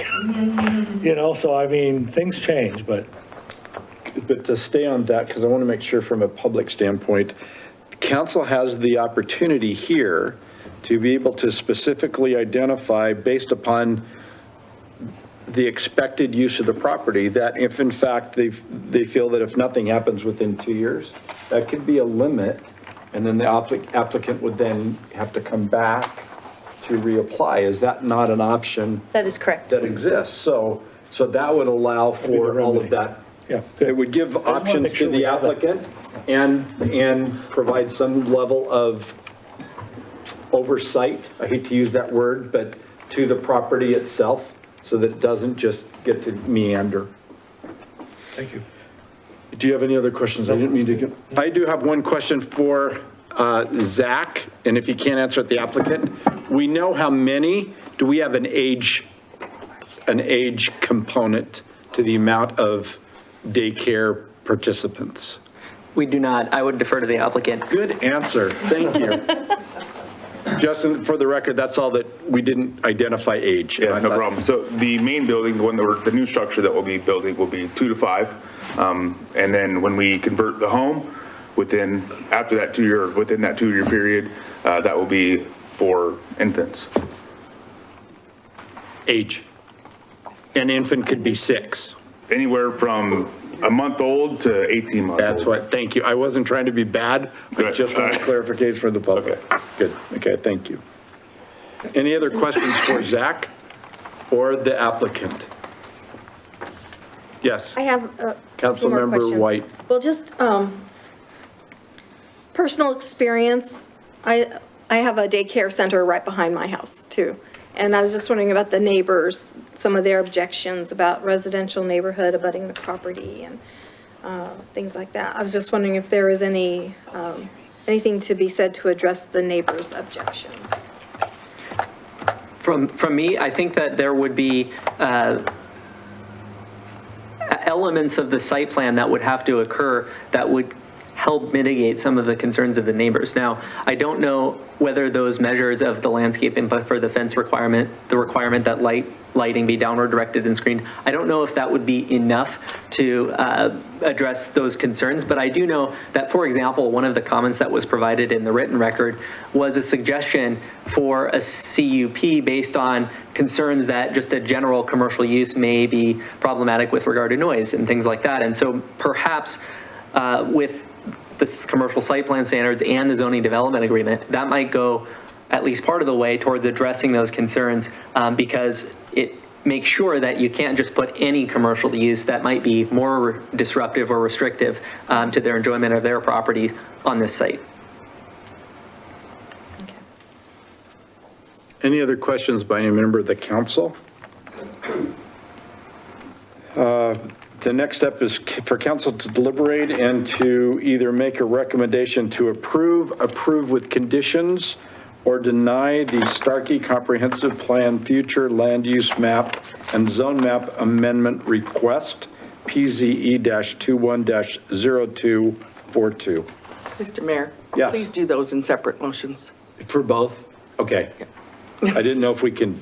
Yeah, it gets really confusing when you're trying to write the findings of fact. We and all don't want to that be in- confused. In one, yeah, please don't do that. Well, and you have to do the I'm comprehensive sorry, and I know. Yeah. plan amendment first, because if that's denied, you don't go to the next one. Thank you. So do we have a motion to approve with conditions, or deny PZ21-0242 Starkey Comprehensive Future Land Use Map itself? I'll make that motion. I'd like to make a motion that we approve PZE-21-0242 Starkey Comprehensive Plan Future Land Use Map and Zone Map Amendment. I can't do both. I just have to do Oh, okay.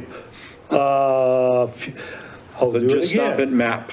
Yeah. Okay, I'll redo my motion. I would make the motion, we approve PZE-21-0242 Starkey Comprehensive Plan Future Land Use Map. Is that in accordance with the with the planning and zoning recommendations that were listed here? And I think I just wanted that clarity. So consistent with the planning and zoning recommendations? Yes. They put it in place. Thank you. We have a motion to approve Starkey Comprehensive Future Plan Future Land Use Map request according to the recommendations associated with planning and zoning. Do we have a second? Second. We have a motion and a second. Any discussion? Hearing none, roll call vote, please, Abby. Councilmember DePriest? Yes. Councilmember White? Yes. Councilmember Satterfield? Yes. Council President Roder? Yes. Do we have a motion to approve the other part of PZE-21-0242 Starkey zone map amendment request? Is that an okay thing to say? Correct, yes. Thank you. So moved. We have a motion. Do we have a second? Second. We have a motion and a second. Any discussion?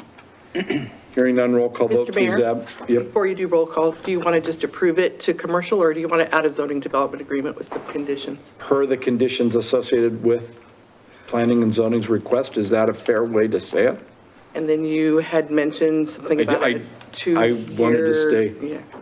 But consistent with the request made. Okay. Because the motion already was that, and I can't tell people how to do a motion. So that's an okay thing. We have a motion and a second and discussion. Any further discussion? I think I need to, my This is a discussion great time to do that. it needs to be. Just a minute. It appears to me as though planning, and correct me, are we missing something here, or we said as far as the. Great question. Yeah, conditions and all that. I just am trying to clarify if you're going to approve them with the written recommendation, conditions of approval, or if you're going to add any additional conditions or direction based on your discussion in your deliberations. And here's an example, if I could do this. So this is okay. Planning and zoning said that with a restriction that the existing residential use will be allowed for a period of 2 years after the certificate of occupancy is issued on the child care facility. Part of the questioning by council and the mayor was, does this amendment want to limit it to only 2 years instead of 2 years from there? That's the option, or an option that was discussed, and I think that's where Donna wanted clarification. Am I right, or did you? What I heard from, and I could be totally out in left field, what I heard from the council is you wanted to ensure that it wasn't just 2 years from certificate of occupancy, that you wanted to ensure that an actual site plan started through the process in a timely fashion. So you wanted to revisit this in 2 years if it hadn't moved forward. That's what I was trying to clarify, what your timelines were really, what they really were. And council can implement that in the motion. Correct. But we have a motion. It Correct. was not implemented. Correct. We had a second, and this is part of the discussion. So council can do one of many things. Council can decline the present motion due to discussion and re-motion with the caveat or recommendation that if nothing is proceeding after 2 years, that the applicant come back to city council. Is that a fair way to say it? Add that to the Planning and We can add Zoning that Commission's recommendation. Since we have a motion and a second on the table, I'd like to amend that. Just do a motion to amend the motion. Yeah. Okay, amend. I that's- make a there we motion go. to Thank you. amend this motion, Mm-hmm. that we, after 2 years, if the applicant has not moved forward, that he can come forward and revisit The zone map amendment. zone map map. amendment. Correct. Well done. No, that was. Now you need a You get second on the this. motion to We need a amend. second on the, Amendment. Second, on the amendment to amendment, the motion. we have to be careful, but yes. Perfect. Consider the Yes, mo- Now please. you're just going to vote on the amendment to the motion. That's correct. But we need a second. You got a Ed second. seconded it. Council- Any discussion? Roll call vote, please, Abby. You're going to find this is Mayor, interesting. for clarification, can I just restate what I heard? Please. So For for the this record. amended motion that we're voting on currently, Councilmember Roder Council President Roder, excuse me, motion to add a 2-year Amend.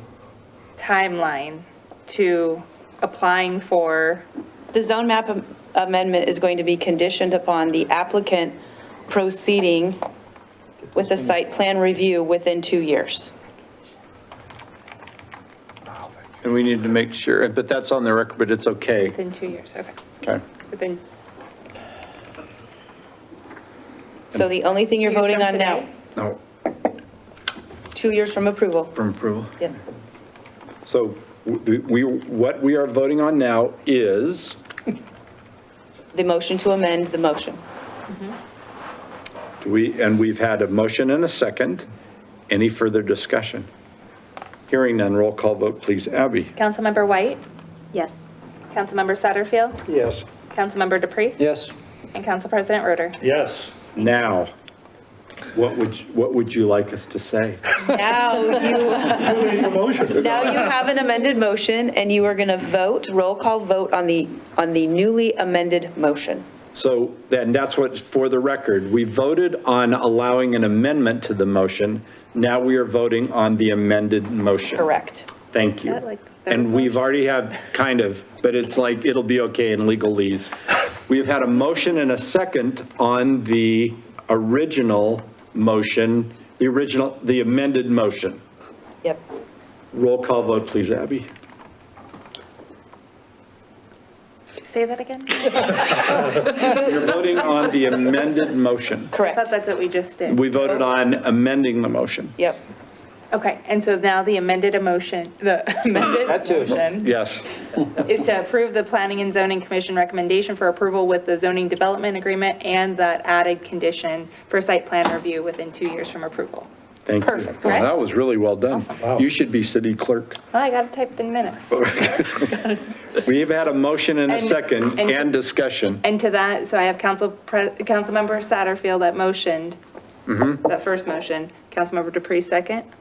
No, I thought Councilmember White. Did you second? I think it was Council Council President. President. You on both?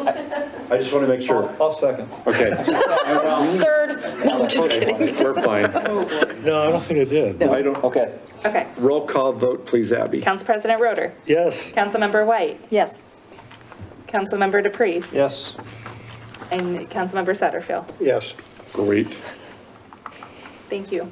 And Zach, I don't know why this one was easier to understand than others, but you did a great job in putting this together. There you are. Thank you. It was easy to follow. It allowed me to be able to differentiate and understand better what was going on. So thank you very much. Thank you, Mayor. 4C, action item, consider draft code changes to titles 5, 6, and 7.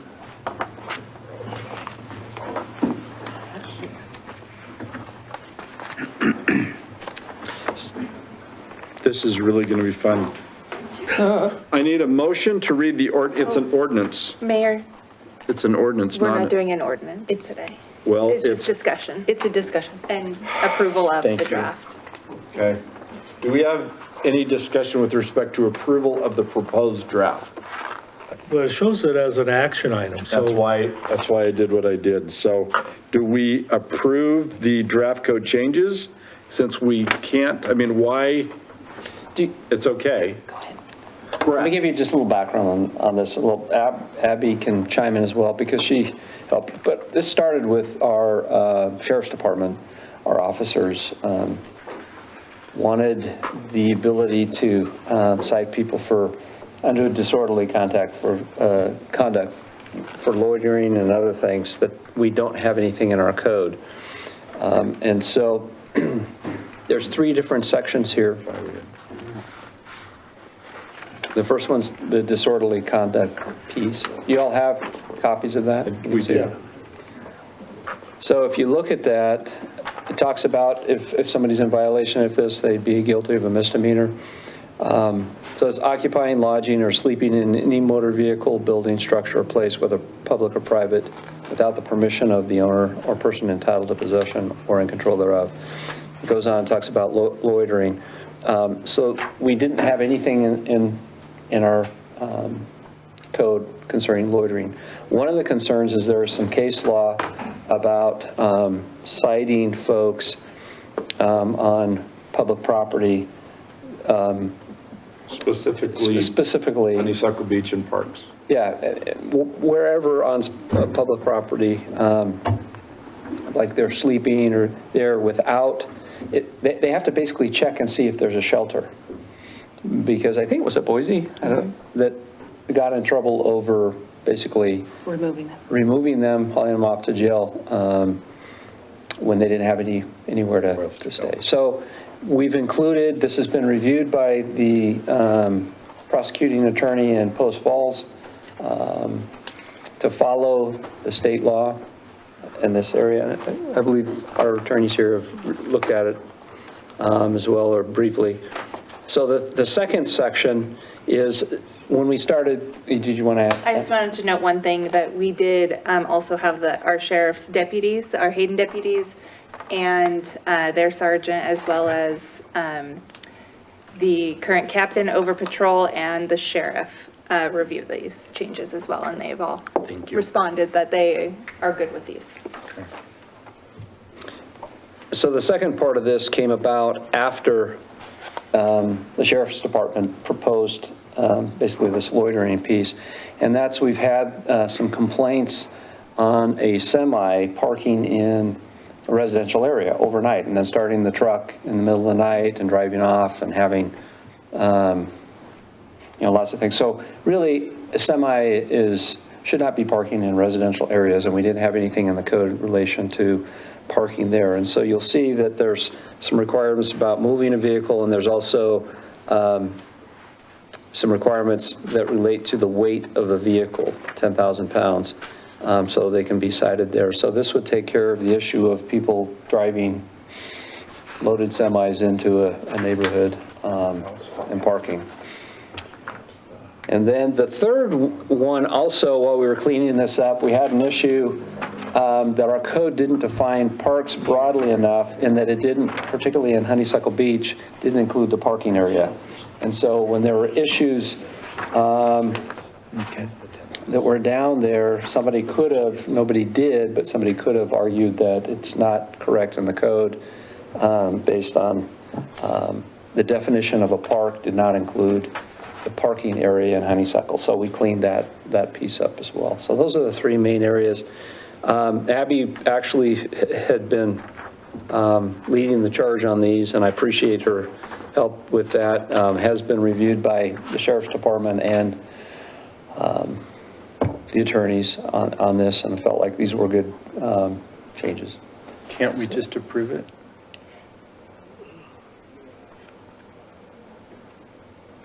I just had them on here for consideration since we have not spoken about this before, reviewed these before. But you did say action item. She did. Well, yes, I would like an action to approve them to draft an ordinance without notes on here and bring that back to council for approval. So, okay. It's a little bit out of courtesy to you because you hadn't seen any of this, so it kind of introduces it.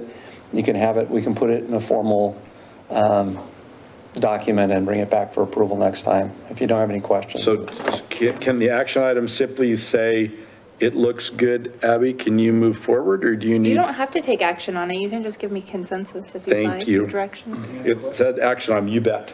Can we, I mean, I've read through it, and the others, can we approve it tonight, if we feel comfortable with it? No, we need to Okay. bring back the actual ordinance. That's fair. Okay. I kind of asked that and I got, they were really polite about it. So we're going to take away action item, which bothers me. I don't think I've ever done it in 6 years. This is not an action that's taken other than directionally, correct? Good, okay.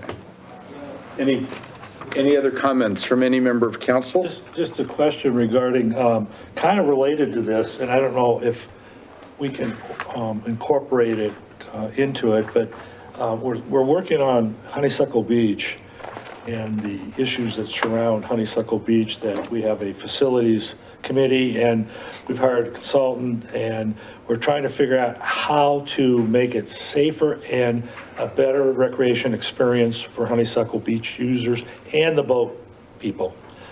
And I happen to be a fisherman, so I like that part. But anyway, my question is, do we already have in city code, or do we have to codify it that we could require a parking permit along Honeysuckle Beach Road, Honeysuckle Road in the right-of-way, is the question. Do we have the ability? Totally different. Yeah, totally different, not to mention you'd have to open your fees at a public hearing and amend your fee structure.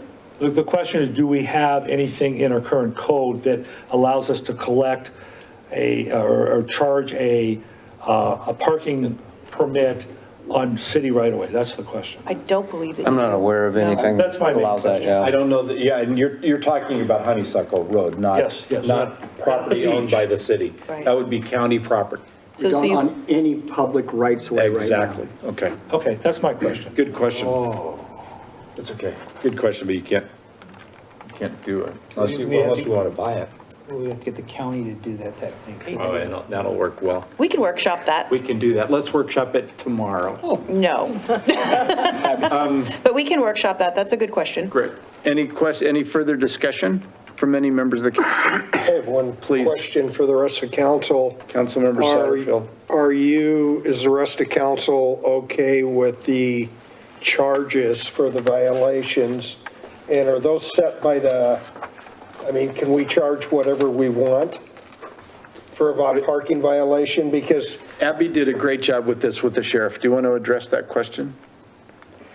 Sure. I think I'm going to defer to our legal counsel, but those, I forget when we last updated them, but they are also in our fee schedule. So it'll have to, if we amend this, the fees in our ordinance, then we'll have to amend the fee schedule as well. And if it goes up by, is it 5%?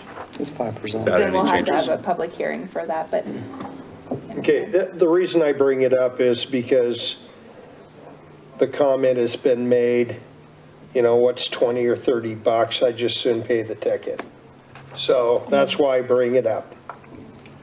And we can add towing after so many, but I don't want to go there right now. So we'll stay on this one. So This is good timing to talk about that if the council is interested in changing those fees, because we are getting ready to print out new ticket books in the next couple months. So that is something that the council will let me know before I bring back that ordinance. Or we can workshop it.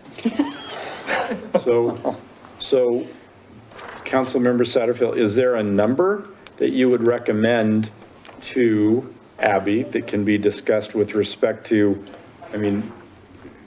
offsetting that level? So if $30 is not enough, is $50 correct? I don't know how that would be measured. I would say $50 for most of them and add another, and make it $100 for the handicap zone. That would be my suggestion. That can be done. Any discussion associated with that? Just one question right now, on an annual basis, a guess. How many tickets are issued for parking violations? 100, 500? A lot. I'll get that for you for the Just next. roughly. I can send it out. I don't know roughly because I Okay. don't process Just them any curious. longer, but I remember when we did it, it was. Sandy, are you on? I thought she was here. She's Yeah, she on, okay. was. I am. Okay, I am. So I thought, do you have just a number? It doesn't, do you have a number in terms of overall tickets that are issued per year? I don't. Okay, I would have to run a report to get that. okay, but we can, so we can get that Yes, information. absolutely. And the new recommendations would be $100 for handicap zone and then $50 across the board. Sandy, my question to you with respect to that, are there issues with people paying their tickets now? Yes, we send many to collections. More than half? I'm sorry. It's probably around half. That's what I thought. I'm not sure. Okay. Just to let you. And then they get that's a collection supply and fees on demand. top of that. Yeah, but we still got paid before. We didn't send it to collections. We just begged. All of it. So, okay. So does council, is there comments with respect to 100 and then 50 for all remaining violations? I'll agree with that. I think that these, as they stand now, are not probably that much of a deterrent. And the situation, if you bounce them like that, will hopefully deter those who just look at it as, what's 20 bucks or 30 bucks. Okay. Any other comments from any member of the council? The only comment I'd make is I think we increase it. I'm not opposed to the idea of increasing it, but I see that we're going to see a higher percentage go into collections then. Is probably what will happen. I don't know how much of a deterrent it will be in parking. Well, people are going to go, I'm not paying it. Well, it's still half, which is a huge amount anyway. That's, I mean, I So don't we'll know that pick this up- change will make any difference, So and we'll pick up revenue. I'd say I would be in favor of increase. Can we tow? We can tow later. I don't see a need to increase it at this time. I think that just getting a ticket is enough of a deterrent. You're one of the honest ones. Just thought I'd let you know. This has been a busy time for my life, but that's okay. That's good feedback. But still, then once we get to the ordinance, we can bring that up. But we've had 3 individuals on council agree with $150, and 1 council member White that didn't see a need to change. Any other comments or direction for Abby as she puts this together then? Hearing none, Abby, go forward. Thank you. And please thank our sheriff's department for their time and effort, and Brett, you as well. This could help us. I'm sure they're going to find other issues, but I really appreciated the semi issue in neighborhoods. Yeah. Thank you. The public comment on agenda items discussion. So do we want public comment on agenda items discussions, or do we want a discussion about having public comment on agenda items? I believe that was the latter. That's the intent. That's, okay. So whoever owns this? Well, so Ed brought it up in the last meeting, and so we put it on the agenda, and I think Rhonda wanted to discuss it and then open it up for discussions with council. So the question was, again, allow, Rhonda, that's okay. My friend, oh, I have a good friend, Rhonda. It's been a long day. Was whether or not to allow public comment. We only currently allow public comment on non-agenda items. And so I think as we consider this going forward, there's a couple of principles to keep in mind. One, we have agenda action items, which are public hearings. And so that commentary always needs to occur within the public hearing. We currently right now have action items that are coming forward to council on land use related matters that are not public hearings at council. And so the record is complete at that point. And so we can't invite public comment on non-public hearing land use related action items because that expands the record that's already been sealed at that point or finished at that point. So we want to be careful with that. As far as other agenda items, as you discuss this, the only thing I would encourage you to keep in mind is that the decision-making process is not designed under the code to be entirely a democratic process for every single decision. You guys were elected by your constituents because they believed in you to make appropriate decisions. And so when we talk about legislative related matters, so code changes and things like that, where we don't have public comment at the council time when it's on the agenda, you have the opportunity previous to coming here on those legislative decisions to obtain all of the public comment that you want from people who are your constituents, who you see in town, who you hear from. And so just keep that in mind as you think about it and you deliberate or discuss this idea. Is there a prohibition? No, there's not a prohibition, but there's a lot of really good best practice reasons why the public comment in the public comment period is limited to non-agenda items. Well, the silence is just deafening. Councilmember Yeah, again, it sounds as though, and this is kind of why I brought it up, because again, it came from the outside. People have at times wanted to comment at the beginning or whatever on stuff there. And if it could be structured as such as you just described it, and it would take probably the mayor a lengthy, okay, folks, here's the deal. Here's what you're allowed to talk about here and there. If it could be so structured, then again, trying to please the people, if you want to put it that way, without interfering with business, if that's not, as you described, is the intent, I think, of at least where I was coming from on it, because it seems to me I have either seen and or heard of some cities who do allow it to some degree or another. And I'm guessing that's probably where it came into my ear from, well, such and such place does it or not. I don't know. I don't know any city in the county that does that, because it's, what happens at melange, which would be the correct, the only one that comes to mind, it becomes a gray area. Yeah. And it becomes something that it's just, it's easier to say 12 o'clock is when you come home.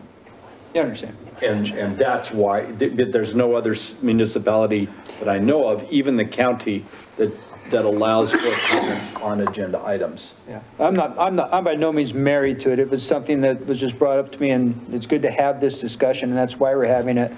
And I think, obviously others will make comments to it also, but I think the explanation to the public when it does come up, as you described it, would be a good way to explain to them why. So, as I said, at this point in time, then, obviously others can comment. It's not. Councilmember White. So just to clarify, that you want to leave it the way it is, that that people are not to speak on agenda items. Is that what you're saying? I'm not making a recommendation at all. She just identified why all the municipalities have it set up that way. And the opportunities that exist for the public to be able to make comment on agenda items as appropriate. Yes. That was like, for 7:15, okay. That's why, so it's really up to council, but there's a reason why, and that's the term, when public comment mixes in with other types of things, the public has the opportunity and should to be able to make comment when appropriate in public hearings and other opportunities. But in terms of other agenda items, to be able to try to make comments and then direct changes that aren't, I don't know, you did such a good job. Well, the other thing I would add to it is you do have a really great group of active citizens, and so they may want to comment on a lot of agenda items, and you might as well start your meetings at 8 a.m. and plan on being here until 8 p.m.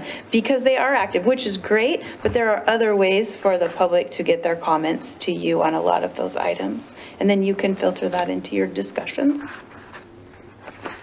Meaning on legislative matters. Legislative matters, Before the correct. meeting, do your homework, go out and talk with whoever you want on the legislative items. And Not on other. Not quasi-judicial.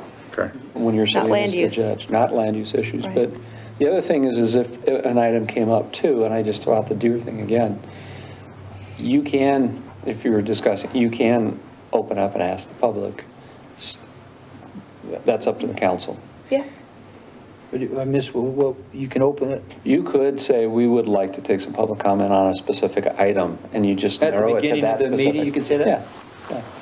It would be helpful if you let staff know well ahead of time, so it could be identified We on would the want to do it agenda. before the meeting. Yeah. I would want to do it to say, not just we're pop going to up have, and say, no, but to say at 4:30, please come in. If you've got issues and we'd like to take public comment for the, if people are working, you say, and we can communicate to say public input is appreciated. You can do it by email, which we get anyway, so that there's not a border that gets involved. It's just that we want to be able to follow appropriately what needs to be done. And there's no other municipality that I know that does this. Well, we know Post Falls, Coeur d'Alene, Sandpoint, Rathdrum do not.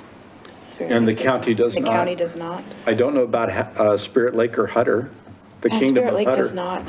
I don't know about Hutter. Yeah. But it's really, it's designed to also be respectful of your resources available on the nights of meetings, your staff who have been here all day and who have long evenings, you guys, to be respectful of that. If there's public that really wants to make comment on some of these agenda items, if it's appropriate, and we know ahead of time, we can find appropriate ways for that to happen. Okay. Any further discussion or comments?